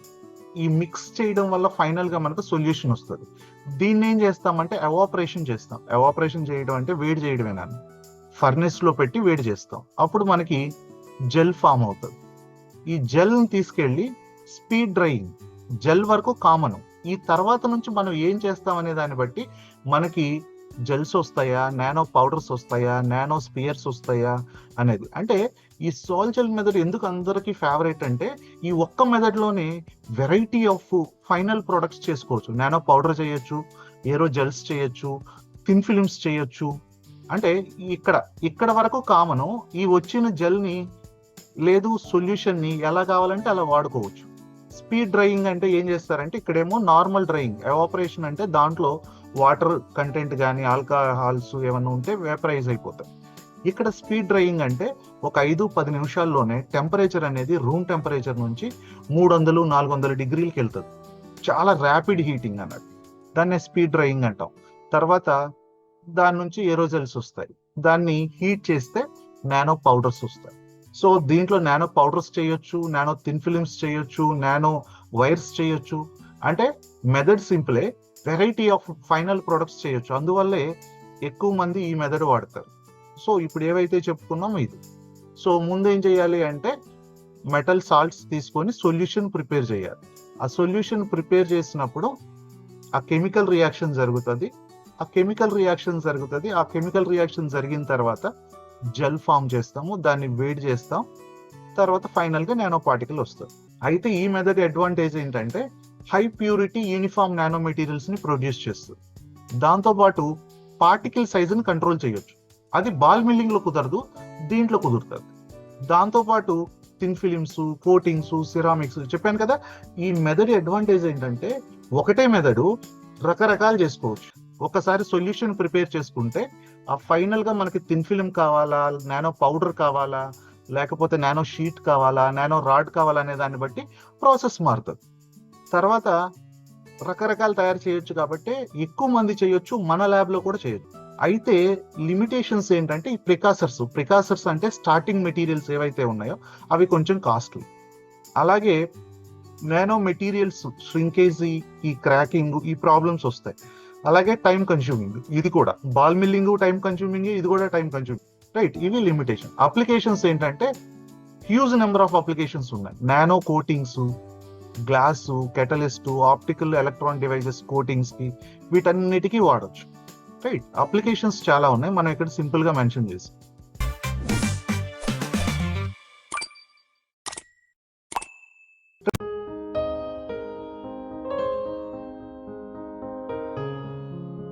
Scanning electron microscope. ఏంటి సార్ ఈ మైక్రోస్కోప్ ఏం చేస్తుంది అంటే, మనం ఎలా అయితే ఆప్టికల్ మైక్రోస్కోప్ లేదో భూతద్దం అంటాం కదా, మ్యాగ్నిఫైయింగ్ లెన్స్ అంటే ఉన్నదాన్ని ఉంటది ఆబ్జెక్ట్ ని పెద్ద సైజ్ చేసి చూపిస్తుంది. ఆబ్జెక్ట్ పెద్దగా అవ్వదు, మనకు చూపించడంలో మ్యాగ్నిఫై చేసి చూపిస్తుంది. అది ఆప్టికల్ మైక్రోస్కోప్ అంటే నార్మల్ లైట్ వాడితే సోర్స్ కింద అది ఆప్టికల్ మైక్రోస్కోప్. మన మ్యాగ్నిఫైయింగ్ లెన్స్, ల్యాబ్స్ లో బ్లడ్ శాంపిల్స్ టెస్ట్ కి వీటికి వాడేయన్నీ ఆప్టికల్ మైక్రోస్కోప్స్. అయితే ఆప్టికల్ మైక్రోస్కోప్ మ్యాగ్నిఫైయింగ్ లిమిట్ ఉంటుంది, అది దాటి అది మ్యాగ్నిఫై చేయలేదు. మనం చేసేయన్ని నానో పార్టికల్స్, మైక్రోన్ లెవెల్ వరకు ఆప్టికల్ ఓకే, కానీ నానో లెవెల్లోకి వెళ్ళాలి అంటే అది పనిచేయదు. కాబట్టి నార్మల్ ఫోటాన్ బదులు ఎలక్ట్రాన్ ని వాడతాం. ఎందుకని, ఇది ఎక్కడి నుంచి వచ్చింది సార్ అంటే, మ్యాటర్ హ్యాస్ డ్యూయల్ నేచర్ ఉంది కదా, ఎలక్ట్రాన్స్ కి వేవ్ నేచర్ కూడా ఉంది అని ప్రూవ్ చేశాడు. పార్టికల్ నేచర్ తో పాటు వేవ్ నేచర్ ఉంది. సో ఆ కాన్సెప్ట్ తీసుకొని ఈ మైక్రోస్కోప్స్ అనేవి డెవలప్ చేశారు. సో ఈ ఎలక్ట్రాన్ మైక్రోస్కోప్ ఏం చెప్తుంది అంటే మ్యాగ్నిఫై చేస్తుంది. ఎంత మ్యాగ్నిఫై చేస్తుంది సార్ అంటే 10,000 నుంచి 1,00,000 టైమ్స్ వరకు మ్యాగ్నిఫై చేస్తుంది బేస్డ్ ఆన్ మిషన్. సో ఇది మిషన్ అండి. ఇవి కంప్యూటర్ అటాచ్మెంట్. మనం శాంపిల్ ఇక్కడ లోడ్ చేస్తాం, దీంట్లో ఇది ఓపెన్ చేసి డోరు, తర్వాత క్లోజ్ చేసేసి మొత్తం ఆపరేషన్ ఇక్కడే చేస్తాం. ఇమేజెస్ అన్ని ఇక్కడ కనిపిస్తాయి. ఇదేమో compositional analysis, right. So computer operated మొత్తం అదే ఇస్తుంది, డిజిటల్ ఇమేజెస్. ఏంటి స్కానింగ్ ఎలక్ట్రాన్ మైక్రోస్కోప్ అంటే, it is a scientific instrument used to imaging and analysing the surface of solid samples. Nano materials కానీ సర్ఫేస్ కానీ అనలైజ్ చేస్తుంది. ఈ ఎలా పనిచేస్తుంది సార్ ఇది అంటే, ఏదైనా మెటీరియల్ తీసుకున్నప్పుడు దాని మీద ఎలక్ట్రాన్ బీమ్ వేసామనుకోండి, అంటే రేడియేషన్ వేసినప్పుడు ఈ ఎలక్ట్రాన్ బీమ్ అనేది ఈ మెటీరియల్ తో ఇంటరాక్ట్ అవుతుంది. ఈ మెటీరియల్ తో ఇంటరాక్ట్ అయినప్పుడు రకరకాల ప్రాసెస్ జరుగుతాయి. ఆ ప్రాసెస్ జరిగి డిఫరెంట్ టైప్స్ ఆఫ్ సిగ్నల్స్ అనేవి బయటకు వస్తాయి. ఇది నేచర్ లో కూడా జరిగేది. ఈ ఏవైతే బ్యాక్ వస్తున్నాయో ఆ వచ్చిన సిగ్నల్స్ ని మనం రికార్డ్ చేసి ఇమేజెస్ జనరేట్ చేస్తాం. Secondary electron, back scattered electron, వీటి నుంచి కాంపోజిషను, టోపోగ్రఫీ ఇవి చేస్తాం. ఎక్స్రేస్ వస్తే ఎనర్జీ డిస్పర్సివ్ స్పెక్ట్రోస్కోపీ చేస్తాం, అంటే ఎలిమెంటల్ అనాలిసిస్ చేస్తాం. అలా ఒక్కొక్క మెటీరియల్ కి ఇవి అంటే సిగ్నల్స్ వెనక్కి వస్తాయి. ఏంటి సార్ ఈ సిగ్నల్స్ ఎక్కడి నుంచి వస్తాయి అంటే, ఇది యాటమ్ నండి. యాటమ్ లో న్యూక్లియస్ ఉంది, దీని చుట్టూ ఈ బ్లూ కలర్ డాట్స్ ఏంటంటే ఎలక్ట్రాన్. ఇది ప్రైమరీ ఎలక్ట్రాన్. ప్రైమరీ ఎలక్ట్రాన్ అంటే ఈ ఎలక్ట్రాన్ బీమ్ నుంచి వచ్చేది. ఈ ప్రైమరీ ఎలక్ట్రాన్ వచ్చి ఈ అవుటర్ మోస్ట్ లో ఉన్న ఒక ఎలక్ట్రాన్ ని బయటికి నెట్టేసింది అనుకోండి, వచ్చేసి ఇది ఏడు కూర్చొని ఇక్కడ ఉన్నదాన్ని పంపిస్తే దీన్ని సెకండరీ ఎలక్ట్రాన్ అంటాం. ఈ సెకండరీ ఎలక్ట్రాన్స్ రికార్డ్ చేసి టోపోగ్రఫీ కానీ కాంపోజిషన్ కానీ టోపోగ్రఫీకి వాడచ్చు. అది. రెండోది back scattered electron. Back scattered electron అంటే ప్రైమరీ ఎలక్ట్రాన్ వచ్చింది రెడ్ కలర్ కి, కానీ ఇక్కడున్న ఒక్క ఎలక్ట్రాన్ కూడా బయటికి వెళ్ళడానికి రెడీగా లేదు, అంటే బయటికి మూవ్ చేయలేకపోయింది. ఆ వచ్చింది ఇంకో ఎలక్ట్రాన్ తో ఇంటరాక్ట్ అయ్యి అదే బయటికి వెళ్ళిపోయింది, అంటే వచ్చిందే బయటికి వెళ్ళింది. దీంతో ఇంటరాక్షన్స్ అని అక్కడున్న ఫీల్డ్ వల్ల. సో వీటిల్ని రికార్డ్ చేసి కొంత ఇన్ఫర్మేషన్ వస్తుంది. ఇంకొకటి ఏంటంటే ఫైనల్ది క్యారెక్టరిస్టిక్ ఎక్స్రేస్. ఇదేంటి, ప్రైమరీ ఎలక్ట్రాన్ వస్తుంది. ఆ ప్రైమరీ ఎలక్ట్రాన్ వచ్చినప్పుడు ఆ లోపల ఉన్నది, అంటే సర్ఫేస్ మీద దాన్ని పంపిస్తేనేమో సెకండరీ ఎలక్ట్రాన్ అవుతుంది. ఈ లోపల దాన్ని బయటికి పంపిస్తే ఇది సెకండరీ అవుతుంది. ఇక్కడ వేకెంట్ వస్తుంది కదా, ఎప్పుడైతే ఇన్నర్ సర్కిల్స్ లో అంటే ఇన్నర్ ఆర్బిట్స్ లో ఫ్రీ స్పేస్ వస్తుందో అవుటర్ లో ఉన్న ఎలక్ట్రాన్లు లోపలికి వచ్చేస్తాయి. అంటే energy levels, bore atomic model చదివాం నేను మాట్లాడేది బోర్ అటామిక్ మోడల్. సో ఆ బయట ఉన్నది లోపలికి వస్తుంది. ఎప్పుడైతే ఎలక్ట్రాన్ అనేది ఒక ఎనర్జీ లెవెల్ నుంచి ఇంకో ఎనర్జీ లెవెల్ కి చేంజ్ అవుతుందో ఆ ఎనర్జీ లెవెల్స్ లో ఉన్న ఎనర్జీ డిఫరెన్స్ ని వదిలిపెట్టాలి. అది వదిలిపెడితేనే ముందుకు రాగలదు. లోవర్ ఎనర్జీ లెవెల్ అది వదిలిపెట్టేస్తే అది క్యారెక్టరిస్టిక్ ఎక్స్రేస్ లాగా వస్తుంది. అంటే ఈ సిగ్నల్స్ అన్ని కూడా ఎలక్ట్రాన్లు అన్నట్టు మెటీరియల్ తో ఇంటరాక్ట్ అయ్యి వెనక్కి తిరిగి వస్తాయి. ఆ వెనక్కి వచ్చిన సిగ్నల్స్ ని మనం డిఫరెంట్ డిటెక్టర్స్ వాడి రికార్డ్ చేస్తాం. దీని లోపలే ఉంటాయి, ఈ మిషన్ లోపలే డిటెక్టర్స్ ఉంటాయి, బయట వేరే ఏముండవు, కంప్యూటర్ కనెక్షన్ ఉంటుంది. సో ఇది శాంపిల్. ఏ శాంపిల్ అంటే అది థిన్ ఫిల్మ్ అవ్వచ్చు, నానో మెటీరియల్ అవ్వచ్చు, తర్వాత బల్క్ మెటీరియల్ అవ్వచ్చు. అయితే దీనికి శాంపిల్ ప్రిపరేషన్ మెథడ్ ఉంటుంది, అవి మెథడ్ ప్రకారం చేయాలి. సో ఈ డిటెక్టర్ ఏం చేస్తుందంటే ఈ సిగ్నల్ ని రికార్డ్ చేసి యాంప్లిఫై చేసి కంప్యూటర్కి ఇచ్చేస్తుంది. ఈ స్కాన్ జనరేటర్ స్కానింగ్ చేస్తుంది. దీని లోపల ఏమేం పార్ట్స్ ఉంటాయంటే ఎలక్ట్రాన్ సోర్స్ ఉంటుంది, అంటే ఎలక్ట్రాన్ బీమ్ జనరేట్ చేయడానికి, తర్వాత లెన్సెస్, అపర్చరు, తర్వాత డిటెక్టర్స్ ఉంటాయి. లెన్సులు, అపర్చరు, డిటెక్టర్. సో కన్స్ట్రక్షన్ రాసేటప్పుడు ఈజీగా రాయొచ్చు ఏమేమి ఉంటాయి అనేది. సో ఏమేమి ఉంటాయి అనేది ముందు చేయాల్సింది ఏంటంటే డయాగ్రామ్ డ్రా చేయడం ప్రాక్టీస్ చేయండి. దాంతోపాటు కీ పాయింట్స్ నోట్ చేసుకోండి. ఎలక్ట్రాన్ గన్, ఎలక్ట్రాన్ బీమ్ కాబట్టి ఎలక్ట్రాన్ గన్ వస్తుంది. ఇది ఇక్కడ ఎలక్ట్రాన్ సోర్స్ అన్నాం కదా, అది ఏం చేస్తుంది, ఇది ఎలక్ట్రాన్ ని ప్రొడ్యూస్ చేస్తుంది. ఎలక్ట్రాన్లు ప్రొడ్యూస్ చేసినప్పుడు అవి డిఫరెంట్ డైరెక్షన్స్ లో వెళ్తాయి ఆ ముందుకి. అలా వెళ్ళే వాటిని అలా వెళితే మనకు కుదరదు, కాబట్టి వాటిని కండెన్స్ చేయాలి. వీటిని కండెన్సర్ లెన్సెస్ అంటారు. అయితే గుర్తుపెట్టుకోవాల్సిన విషయం ఏంటంటే మనం ఆప్టిక్ లెన్సెస్ ఏవైతే ఉన్నాయో అంటే గ్లాస్ ప్లేట్లు లాగా ఉంటాయి కదా లెన్సులు, ఆ లెన్సులు వాడడం ఇక్కడ. ఇవి ఎలక్ట్రాన్లు, చార్జెడ్ పార్టికల్స్ ఆ లెన్సులు పెడితే క్రాస్ అవ్వలేవు, ఆగిపోతాయి అక్కడే. అందుకని ఏం వాడతాం అంటే మనం ఎలక్ట్రోమాగ్నెటిక్ కాయిల్స్ వాడతాం. ఏంటంటే వైర్లు ఉంటాయి లోపల. ఏం చేస్తుంది అంటే ఎలక్ట్రాన్ అనేది చార్జెడ్ పార్టికల్, మ్యాగ్నెటిక్ ఫీల్డ్ ఏం చేస్తుంది అంటే ఆ చార్జెడ్ పార్టికల్ యొక్క డైరెక్షన్ ని చేంజ్ చేస్తుంది. అందుకని ఈ ఎలక్ట్రోమాగ్నెటిక్ కాయిల్స్ ఉంటాయి, ఎలక్ట్రోమాగ్నెటిక్ లెన్సెస్, నార్మల్ లెన్సులు కాదు. ఎపర్చర్ ఏం చేస్తుంది అంటే బీమ్ ఇంత పెద్ద సైజ్ వస్తుంది కానీ మనకి చిన్నది కావాలి, ఇది ఫిల్టర్ చేసేస్తుంది, ఆపేస్తుంది అన్నట్టు. ఆ మొత్తం వచ్చే బీమ్ లో నుంచి చిన్న సైజును పంపిస్తుంది. దాని సైజును మనం అడ్జస్ట్ చేసుకోవచ్చు. తర్వాత స్కానింగ్ కాయిల్. ఏంటి స్కానింగ్ కాయిల్ ఏం చేస్తుంది అంటే స్కాన్ చేస్తుంది. ఎక్కడ స్కాన్ చేస్తుంది, ఇది ఏదైతే ఉందో ఇక్కడ శాంపిల్, ఈ శాంపిల్ మీద ఎక్కడ ఫోకస్ చేయాలనేది చేస్తుంది, మూవ్ చేస్తుంది ఈ బీమ్ ని అటు ఇటు. ఈ బీమ్స్ సపోజ్ ఇది శాంపిల్ అనుకోండి, రాస్టరింగ్ ఎలా జరుగుతుంది అంటే ఇటు నుంచి ఇటు, మళ్ళీ ఇటు నుంచి ఇటు, ఇటు నుంచి ఇటు, ఇలా మూవ్ అయ్యి స్కాన్ చేస్తుంది. అలా స్కాన్ అయ్యే ప్రాసెస్ లో మనకి డిఫరెంట్ సిగ్నల్స్ ఇంతకు ముందు చూపించినట్టు రిలీజ్ అవుతాయి. ఇక్కడ ఒక డిటెక్టర్ ఉంటుంది, తర్వాత బ్యాక్ స్కాటర్డ్ ఎలక్ట్రాన్ డిటెక్టర్ ఇక్కడ ఒకటి ఉంటుంది, ఈధర్ ఇంకొక డిటెక్టర్ ఉంటుంది. అలా ఒక 3-4 డిటెక్టర్స్ ఉంటాయి లోపల. అయితే అన్ని ఒకేసారి వర్క్ చేయవు. మనకి ఏ సిగ్నల్ కావాలో అది కంప్యూటర్ లో సెట్ చేస్తే ఆ కన్సర్న్ సిగ్నల్ అది రికార్డ్ చేసేసి మనకి ఇస్తుంది. So scanning coil, specimen chamber అంటే ఇక్కడ ఇంతకు ముందు చెప్పుకున్నాం కదా శాంపిల్ లోడ్ చేయడానికి ఏదైతే వాడతామో ఇది స్పెసిమెన్ ఛాంబర్. ఇక్కడ శాంపిల్ లోడ్ చేస్తుంది, ఇక్కడ ఎలక్ట్రాన్ గన్ ఉంటుంది, ఈ మధ్యలో లెన్సులు ఉంటాయి, రైట్. ఇవన్నీ కూడా కంప్యూటర్ కనెక్షన్ ఉంటుంది, ఎలా స్కాన్ చేయాలి ఏంటి అనేది. సో ఇది ఆపరేట్ చేస్తాడు, నేర్చుకోవాల్సి వస్తుంది. డిటెక్టర్స్ 3 డిటెక్టర్స్ ఉంటాయి జనరల్ గా. సెకండరీ ఎలక్ట్రాన్ డిటెక్టర్ ఏమో మార్ఫాలజీ ఇస్తుంది, ఇమేజెస్. బ్యాక్ స్కాటర్డ్ అనేది కాంపోజిషన్, కాంట్రాస్ట్ ఇస్తుంది. కాంపోజిషన్ అంటే సపోజ్ నువ్వు జింక్ ఆక్సైడ్ నానో వైర్స్ ఇవి చేస్తే జింక్ ఎలా డిస్ట్రిబ్యూట్ అయ్యి ఉంది ఆ నానో వైర్స్ లో, లేదు డిఫరెంట్ కాంపోజిషన్స్ చేస్తే ఒక్కొక్క ఎలిమెంట్ ఎలా ఉంది, ఆక్సిజన్ ఎక్కడుంది, జింక్ ఎక్కడుంది, ఒకవేళ హైడ్రోజన్ ప్రజెంటా, కార్బన్ ప్రజెంటా, ఇవన్నీ ఐడెంటిఫై చేస్తుంది. కాంపోజిషన్ అంటే ఎలిమెంట్స్ ఏమేమి ఉన్నాయి, ఎలా డిస్ట్రిబ్యూట్ అయ్యి ఉన్నాయి. అలాగే ఈడిఎస్, ఎలిమెంటల్ అనాలిసిస్, ఒక్కొక్క ఎలిమెంట్ ఎంత పర్సెంట్ ఉంది ఏంటి అనలైజ్ చేస్తుంది. Display and computer system. So వీటన్నిటికీ కంప్యూటర్ సిస్టమ్ కావాలి కంపల్సరీ, రైట్. ఫైన్. ఇది కూడా నంబర్ ఆఫ్ టైమ్స్ అడిగారు. ఎక్స్ఆర్డ్ ఇది ఫస్ట్ ప్రయారిటీ, ఇది అడగకపోతే ఎక్స్ఆర్డి అడుగుతారు. సో సెమ్ చూడడానికి ఏదో చాలా పెద్ద దానిలా ఉంటుంది, కానీ మొత్తం మీద దాంట్లో ఉన్నది ఇవే. ఎలక్ట్రాన్ గన్ ఉంటుంది, లెన్స్ ఉంటాయి, స్కాటరింగ్ కాయిల్, స్పెసిమెన్ ఛాంబర్ ఉంటుంది, detectors, display, all working together to create detailed images of sample surface. So మీరు చేయాల్సింది ఏంటంటే ఎగ్జామ్లో కూడా ఇలాంటి పాయింట్స్ని హైలైట్ చేయాలి. దానివల్ల మీరు ఆ పాయింట్స్ని ఎక్స్ప్లెయిన్ చేసుకుంటూ వెళ్ళిపోతారు. మీరు రన్నింగ్ నోట్స్ రాసేటప్పుడు కూడా, మీరు సమ్మరీ నోట్స్ రాసేటప్పుడు కూడా వీటి మీద ఫోకస్ చేయండి. రైట్. ప్రొసీజర్ ఏంటంటే శాంపిల్ లోడ్ చేయాలా, తర్వాత వాక్యూమ్ ఛాంబర్లో వర్క్ చేస్తాయి అవి, వాక్యూమ్ క్రియేట్ చేయాలి, తర్వాత బీమ్ జనరేట్ చేసి స్కానింగ్ చేయాలి.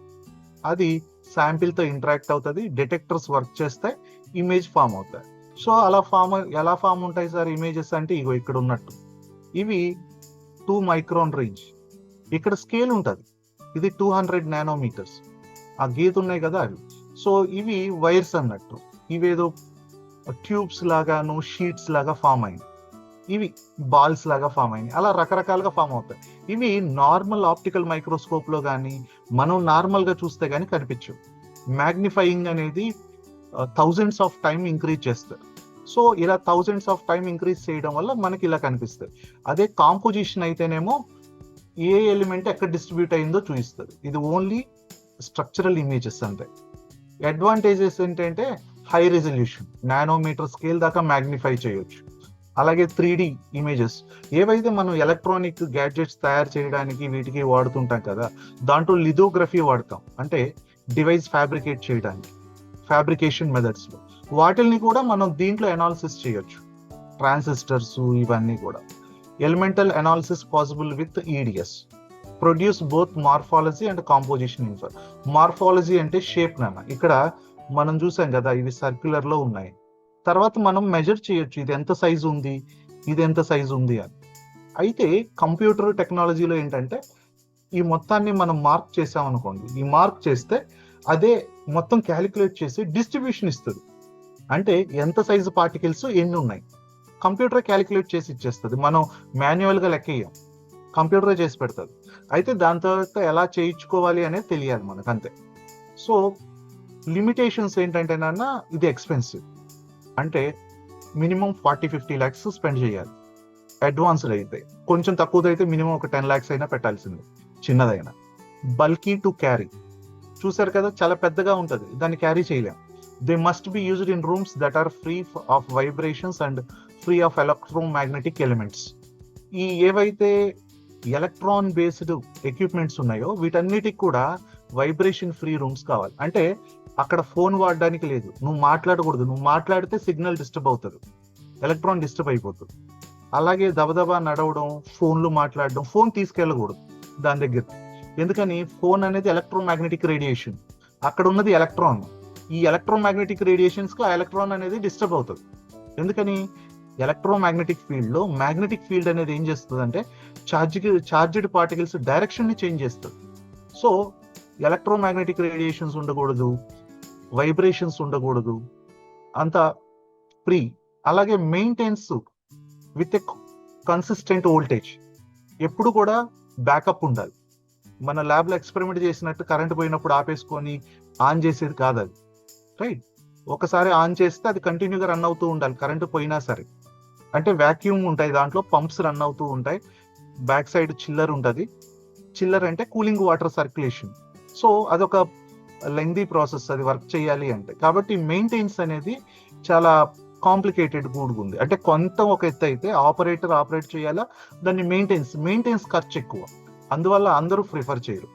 జనరల్ గా యూనివర్సిటీస్ లో కానీ IITs NITs లో అవైలబిలిటీ ఉంటాయి, రీసెర్చ్ ల్యాబ్స్ లో కూడా మనం వెళ్ళి చేసుకోవచ్చు. ఒక్కొక్క ఇమేజ్ కి they may charge from 300 to 500. అంటే ఒక్కొక్క ఫోటో మనం ఎత్తుకెళ్ళిన శాంపిల్ ఒక్కొక్క ఇమేజ్ కి వాళ్ళు 300 నుంచి 500 1000 ఆ శాంపిల్, ఎక్విప్మెంట్ కాస్ట్ అవన్నీ వాళ్ళు క్యాలిక్యులేట్ చేసి ఫిక్స్ చేస్తారు, రైట్. మనం కొనాల్సిన పని లేదు, మన దగ్గర శాంపిల్ ఉంటే తీసుకెళ్తే చేసిస్తారు. సో నానో పార్టికల్స్ లో బేసికల్ గా ఎలా వాడతారు అంటే ఈ షేప్ ఎంత ఉంది, సైజు, టెక్స్చర్ ఎలా ఉందో కనుక్కోవడానికి నానో పార్టికల్స్ కి వాడతారు. దాన్ని మార్ఫాలజీ అంటాం. సైజ్ అనాలిసిస్ అంటే సైజు ఎలా ఉంది అనేది. Topography 3D images of nano structure. Fracture defects అంటే నానో మెటీరియల్ ఉంది, అదేమన్నా బ్రేక్ అయిందా ఏంటి అనేది మెజర్ చేస్తాం. ఇవి 250 నానోమీటర్స్ స్కేల్. ఇక్కడ క్యూబ్స్ లా ఉన్నాయి కదా, ఇవి సిల్వర్ నానో పార్టికల్స్. అంటే మనం గ్రో చేసే కండిషన్స్ మారిస్తే క్యూబ్స్ లాగా వస్తాయి. ఇక్కడ నానో ట్యూబ్స్ వచ్చింది. ట్యూబ్స్ అంటే మనకి ఏదో విడిగా ఉండవు, వాటితో పాటు పార్టికల్స్ కూడా ఉంటాయి. అయితే వాటిని డిస్టిల్ చేసి ఒక్కొక్క వైర్ తీస్తారు చాలా జాగ్రత్తగా ల్యాబ్ లో ఫర్దర్ క్యారెక్టరైజేషన్ చేయాలి అనుకుంటే, రైట్? సో ఎక్కడెక్కడ నానో కాంపోజిట్స్ కి, థిన్ ఫిలిమ్స్ కి, వీటన్నిటికి క్వాలిటీ కంట్రోల్లో వాడతారు నానో మెటీరియల్ ప్రొడక్ట్స్.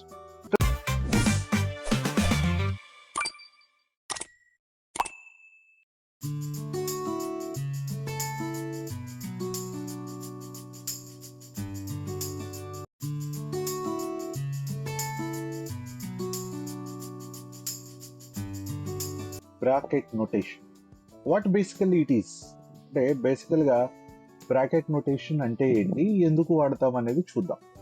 సో దీన్ని పాల్ డిరాక్ అనే ఆయన ప్రపోజ్ చేశారు. It is a short hand language to right quantum states and operations using linear algebra. So linear algebra use చేసి క్వాంటమ్ స్టేట్స్ ని రిప్రజెంట్ చేయడం. సో క్వాంటమ్ స్టేట్స్ అంటే wave functions అయి. ఇక్కడ బ్రాకెట్ అని వాడతాము, బ్రాకెట్. సో దీన్ని రాసినప్పుడు సేమ్ ఎలా అంటే ఇలా అన్నట్టు, ఇది ఫస్ట్ పార్ట్ ఉన్నదేమో బ్రా, రెండోది వచ్చి కెట్.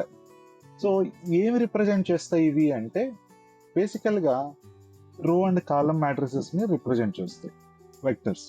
సో కెట్ అనేది it's represent A state vector in Hilbert space. ఏంటి ఇంతకీ హిల్బర్ట్ స్పేస్ అంటే వేవ్ ఫంక్షన్స్ ఎక్కడైతే ఉంటాయో దాన్నే మనం హిల్బర్ట్ స్పేస్ అంటాం, ప్లేస్ ఆఫ్ వేవ్ ఫంక్షన్ అంటే. బ్రా రిప్రజెంట్స్ ఇట్స్ కాంజుగేట్ ట్రాన్స్పోజ్.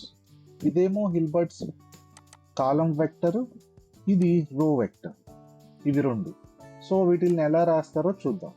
ముందు కెట్ గురించి చూద్దాం. కెట్ అంటే simply a column vector. Example వచ్చేసి 0, కెట్ 0. కెట్ 0 అంటే 1 0, కెట్ 1 0 1. సో జనరల్ గా క్యూ బిట్ అంటే ఏదైతే క్వాంటమ్ బిట్ ఉందో దాన్ని ఇన్ టర్మ్స్ ఆఫ్ ఈ కెట్స్ లో రాస్తాం.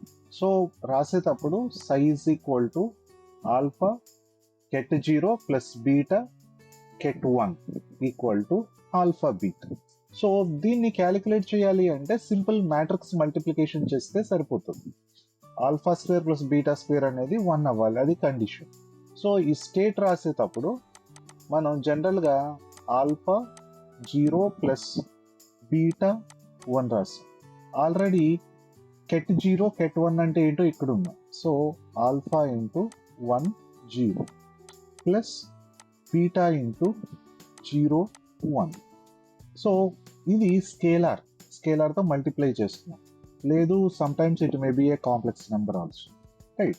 సో మల్టిప్లై చేస్తే ఏమొస్తుంది, ఇది ఆల్ఫా 0 వస్తుంది ప్లస్ 0 బీటా వస్తుంది.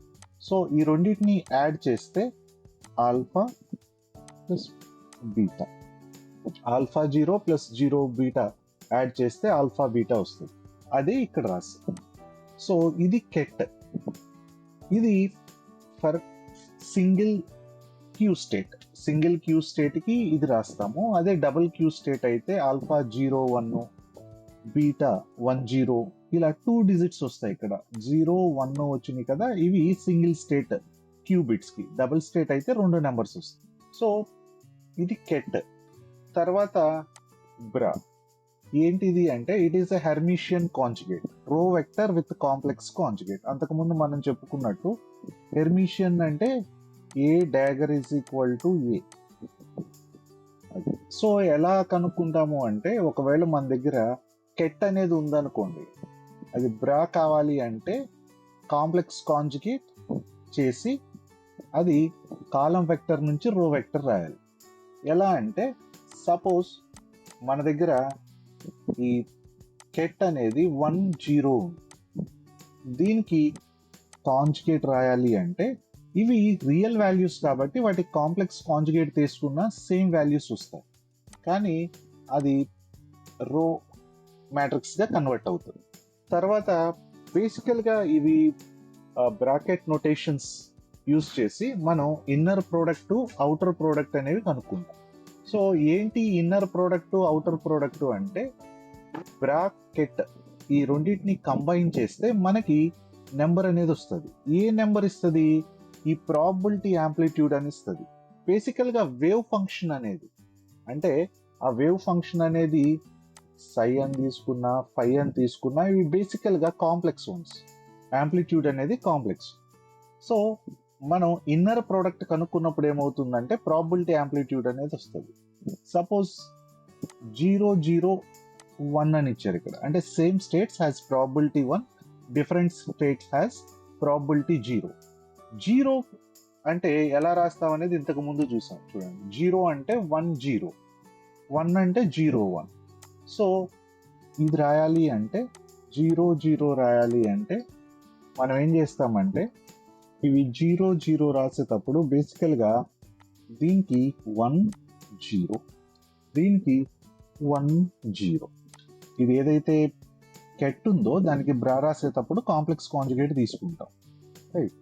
సో ఇవి మ్యాట్రిక్స్ మల్టిప్లికేషన్ చేసినప్పుడు 1 into 1 1 అవుతుంది, 0 into 0 ఇక్కడ 1 plus 0 that is equal to 1 అవుతుంది.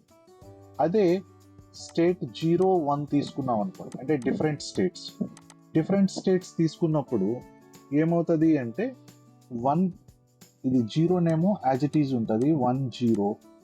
ఇక్కడ 1 తీసుకున్నప్పుడు ఇది 0 ఇది 1 అవుతుంది. అప్పుడు మల్టిప్లికేషన్ చేస్తే 1 into 0 0 ప్లస్ 1 into 0 0 0 0 0 అవుతుంది. సో డిఫరెంట్ స్టేట్స్ అయితేనేమో ఆర్థోగోనల్ స్టేట్స్ అవుతాయి, సేమ్ స్టేట్స్ అయితేనేమో ప్రాబబిలిటీ 1 వస్తుంది. ఇది inner product calculation. So inner product చేస్తే we will get a number that will give the probability. When we do the outer product give the matrix అంటే it's an operator, quantum operator అనేది వస్తుంది. Use it to build the projection operators in quantum computing. Projection operators build చేయడానికి quantum కంప్యూటింగ్లో దీన్ని వాడతారు.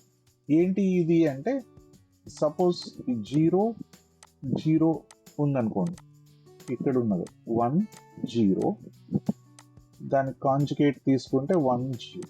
So cross product చేస్తే ఇది direct multiplication చేస్తే మ్యాట్రిక్స్ మల్టిప్లికేషన్ 1 into 1 1 వస్తుంది, 1 into 0 0 వస్తుంది, తర్వాత 0 into 1 0 0 into 0 0. So simple matrix multiplication, కొత్తదేం కాదు.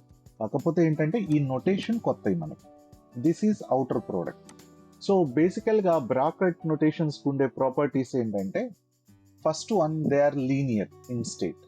సో రెండు బ్రాస్ని డైరెక్ట్గా యాడ్ చేసుకోవచ్చు, లీనియారిటీ. అలాగే నార్మలైజేషన్, ప్రాబబిలిటీ అనేది 1 ఉంటుంది, నార్మలైజేషన్ కండిషన్. అలాగే different states orthogonal, basis states are independent. Then completeness. So 0 0 1 1 ఇవి చేస్తే ఐడెంటిటీ మ్యాట్రిక్స్ వస్తుంది. ఐడెంటిటీ మ్యాట్రిక్స్ అంటే మనం మ్యాట్రిక్స్లో రాస్తాం కదా 1 0 0 1, దీన్ని ఐడెంటిటీ మ్యాట్రిక్స్ అంటాం. ఏంటి కంప్లీట్నెస్ ఏం చెప్తుంది అంటే దాంట్లో ఉన్న కాంపోనెంట్స్ అన్నీ కూడా కంప్లీట్గా ఉన్నాయనేది చెప్తుంది. తర్వాత హెర్మిషియన్ కాంజుగేట్, ఇవి బ్రాకెట్ నొటేషన్ యొక్క బేసిక్ ప్రాపర్టీస్. మ్యాట్రిసెస్ తీసుకొని మనం క్రాస్ వెరిఫై చేయొచ్చు.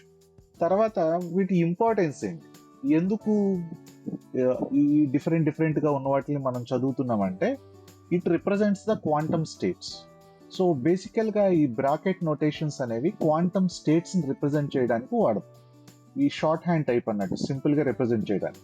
కెట్ అనేదేమో కాలం వెక్టర్ అని, బ్రా అనేది రో వెక్టర్ అని ఇంతకు ముందే చదివాం. It simplifies the calculation. ఎలా సింప్లిఫై చేస్తాయి? Inner product outer product. Inner product చేస్తేనేమో ప్రాబబిలిటీ యాంప్లిట్యూడ్ వస్తుంది, ఇది సింపుల్గా నంబర్. అదే అవుటర్ ప్రోడక్ట్ చేస్తే ఇట్ బిల్డ్స్ ఆపరేటర్.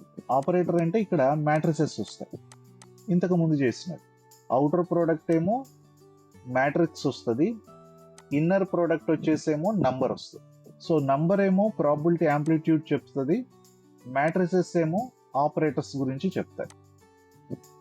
ఇవి బేసికల్గా దే సింప్లిఫై ద క్యాలిక్యులేషన్స్. తర్వాత జనరల్ అండ్ ఫ్లెక్సిబుల్.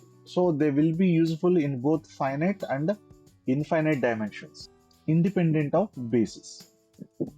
బేసిస్ అంటే ఒక వెక్టర్ కానీ ఏదైనా ఒక రే ఉందనుకోండి, దాన్ని మనం ఏ కోఆర్డినేట్ సిస్టంలో రిప్రజెంట్ చేస్తున్నాం. సో మనకి different types of coordinate systems ఉంటాయి.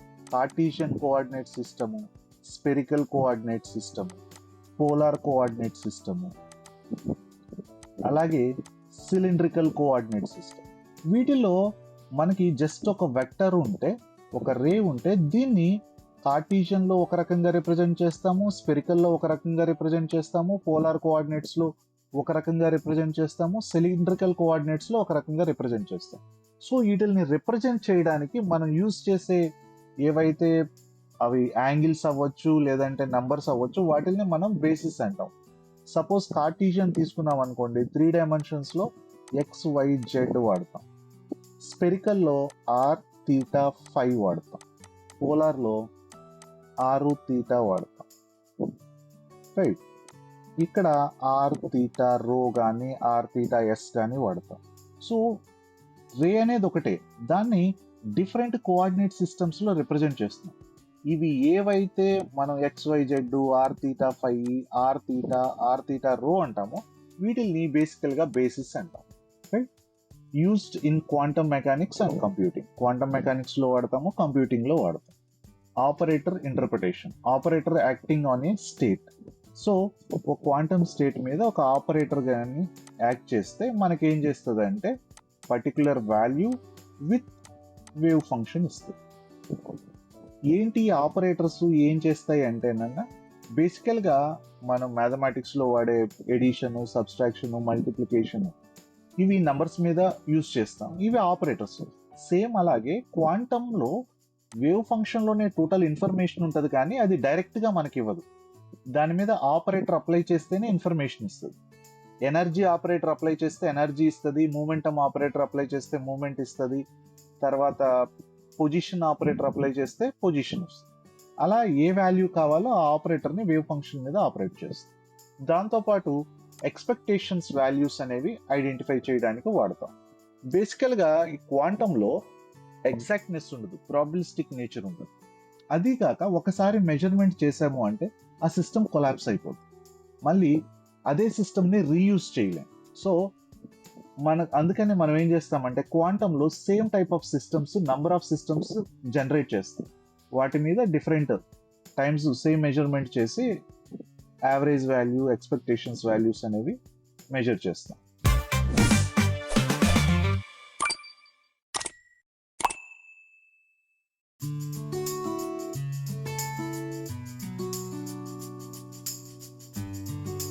What is cubit?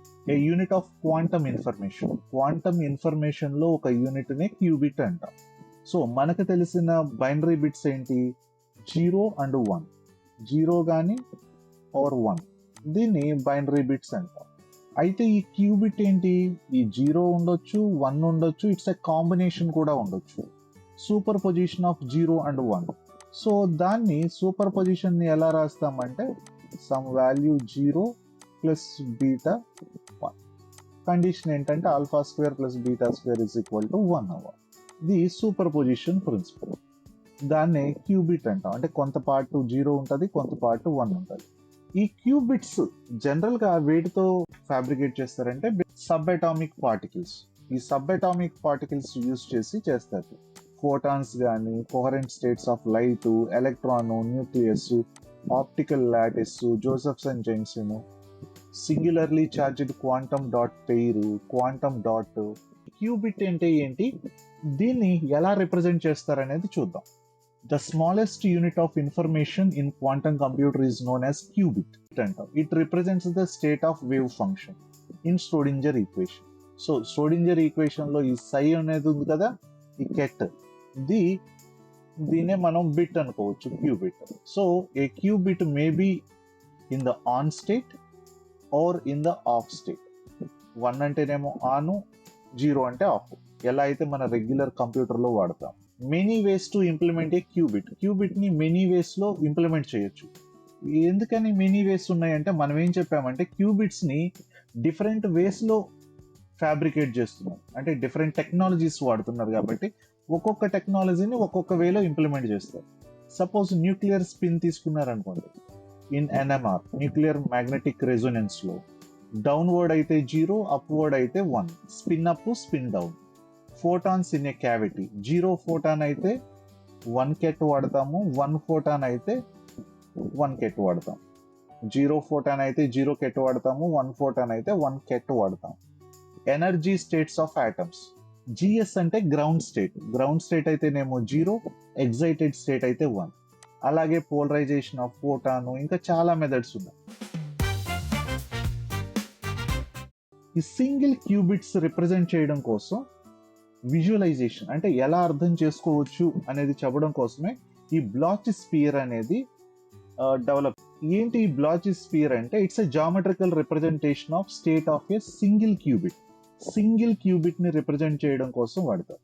It's a fundamental unit of quantum information లో ఫండమెంటల్ యూనిట్. బేసికల్ గా ఈ స్పియర్ ని ఎలా డిజైన్ చేస్తారు లేకపోతే ఎలా డ్రా చేస్తారు అంటే ఇట్స్ ఎ యూనిట్ స్పియర్. అంటే సెంటర్ నుంచి రేడియస్ అంటే సర్ఫేస్ మీదకు ఉండే దాని మ్యాగ్నిట్యూడ్ అనేది 1 యూనిట్ తీసుకుంటాం. Where the qubits quantum state can be visualised as a vector from the centre to the point on the surface. ఇప్పుడు ఈ సర్ఫేస్ మీద ఉన్న ప్రతి పాయింట్ కూడా ఒక క్వాంటమ్ బిట్ ని రిప్రజెంట్ చేస్తుంది. కన్వెన్షనల్ కంప్యూటర్ లో ఉంటే ఆఫ్ స్టేట్ ఉంటుంది, లేదంటే ఆన్ స్టేట్ ఉంటుంది, 2 స్టేట్లు ఉంటాయి. క్వాంటమ్ లో ఏంటంటే అప్ డౌన్ తో పాటు ఇలా టిల్ట్ అయ్యేవి కూడా ఉంటాయి. అంటే కొంత పార్ట్ 0, కొంత పార్ట్ 1, ఇలా డిఫరెంట్ ఓరియంటేషన్ లో రొటేట్ అవుతాయి. Each point on the sphere represent a qubit. So ఈ స్పియర్ మీద ఉన్న ప్రతి పాయింట్ అనేది ఒక క్యూబిట్ ని రిప్రజెంట్ చేస్తుంది. సో బేసికల్ గా ఒకటే క్యూబిట్, ఆ క్యూబిట్ లో 2 స్టేట్స్ ఉంటాయి, ఆన్ ఆఫ్. అవి కూడా సూపర్ పొజిషన్ మోడ్ లో ఉంటాయి. So quantum competition moving points around on the spear. So ఈ కాంపిటీషన్స్ ఎలా చేస్తారు అంటే ఈ స్పియర్ మీద మూవ్ అవుతున్న వాటిలాగా విజువలైజ్ చేస్తాం. విజువలైజ్ అంటే అర్థం చేసుకోవడానికి వాడేది. సో బేసికల్ గా ఏంటిది అంటే ఇదేమో 0 స్టేట్, డౌన్వర్డ్ 1 స్టేట్ అయితే ఈ రెండిటి సూపర్ పొజిషన్ కనుక తీసుకుంటే మనం దీంట్లో ఒక సమ్ డైరెక్షన్ లో ఈ యారో అనేది రిప్రజెంట్ చేస్తుంది. ఈ స్పియర్ మీద ఉన్న ప్రతి పాయింట్ అనేది ఒక క్యూబిట్ ని రిప్రజెంట్ చేస్తుంది. ఒక్కొక్క పాయింట్ ఈ A0 టు A1 ఇవి 2 మారిపోతుంటాయి. అయితే వాటిని స్క్వేర్ చేసి యాడ్ చేస్తే 1 వస్తుంది. సో వీటిల్ని సూపర్ పొజిషన్ ఆఫ్ స్టేట్స్ అంటాం. ఏదైతే క్యూబిట్ ఉందో దీన్ని రిప్రజెంట్ చేయడం కోసం ఈ బ్లాచ్ స్పియర్స్ అనేవి యూజ్ చేస్తాం. సో ఈ క్యూబిట్ ని ఎలా రాస్తాము అంటే ఇంతకు ముందే చూసాం, ఆల్ఫా 0, బీటా 1 ఇవి 2 యాడ్ చేస్తే 1 అవ్వాలి. ఇది జనరల్ రిప్రజెంటేషన్. సపోజ్ దీన్ని యాంగిల్స్ యూజ్ చేసి ఇవి psi is equal to cos theta by 2 0, e power i5 sin theta by 2 1. ఇవి ఎలా రాస్తాము? ఈ స్పెరికల్ కోఆర్డినేట్స్ వాడాలి. స్పెరికల్ కోఆర్డినేట్స్ వాడి ఒక పాయింట్ తీసుకొని దాన్ని రిప్రజెంట్ చేస్తా ఉన్నాం. థీటా అనేది లాటిట్యూడ్ చెప్తుంది, అంటే from north to south pole. అలాగే ఫై అనేది లాంగిట్యూడ్ చెప్తుంది, రొటేషన్ అరౌండ్. ఫై అనేది ఈ రొటేషన్ చెప్తుంది, దీని చుట్టుకొలత ఎంత ఉంది అనేది. అలాగే లాటిట్యూడ్ అనేది నార్త్ నుంచి సౌత్ కి ఉండే యాంగిల్ చెప్తుంది. సో ఇక్కడ చూపించినట్టు ఈ థీటా ఏమో లాటిట్యూడ్. దేనికి మధ్యలో తీసుకున్నాం మనం? జెడ్ యాక్సిస్ నుంచి ఈ పాయింట్ ఇక్కడ ఉంటే వేవ్ ఫంక్షన్ దానికి తీసుకున్నాం. అదే లాంగిట్యూడ్ అంటే ఈ ఎక్స్ యాక్సిస్ నుంచి దీని ప్రొజెక్షన్ తీసుకుంటే ఈ ప్రొజెక్షన్ అనేది ఎక్కడికి చూపిస్తుందో దానికి మధ్యలో ఉండే యాంగిల్ నే మనం ఏమంటామంటే లాంగిట్యూడ్ అంటాం. సో బేసికల్ గా క్యూబిట్ అనేది నార్మల్ గా రిప్రజెంట్ చేస్తారు ఇలా. మనం ఒకవేళ స్పెరికల్ లో అంటే బ్లాచ్ స్పియర్ కాబట్టి స్పెరికల్ కోఆర్డినేట్స్ యూస్ చేసి ఇది డిరైవ్ చేసుకోవచ్చు. కీ ప్రాపర్టీస్ ఏంటంటే centre represents the completely mixed state. ఈ సెంటర్ ఏదైతే ఉందో అది మిక్స్డ్ స్టేట్ చెప్తుంది. North pole states 0. North pole అంటే ఇక్కడ శాంతం టాప్ లో ఉంది, ఇది 0 చెప్తుంది. South pole 1, state 1, state 0 gets any point on the surface. It's a pure quantum state. ఈ సర్ఫేస్ మీద అంటే ఈ స్పియర్ మీద ఏ పాయింట్ తీసుకున్నా సరే ఇది కాంబినేషన్ ఉంటుంది, superposition. Rotation is equal to gates. Gates ని రొటేషన్స్ లో చూపిస్తాం. So quantum gates like XYZ are visualised as rotations on the spear.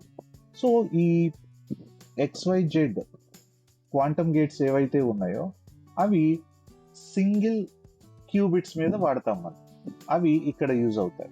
Opposite points represents the orthogonal, completely different states.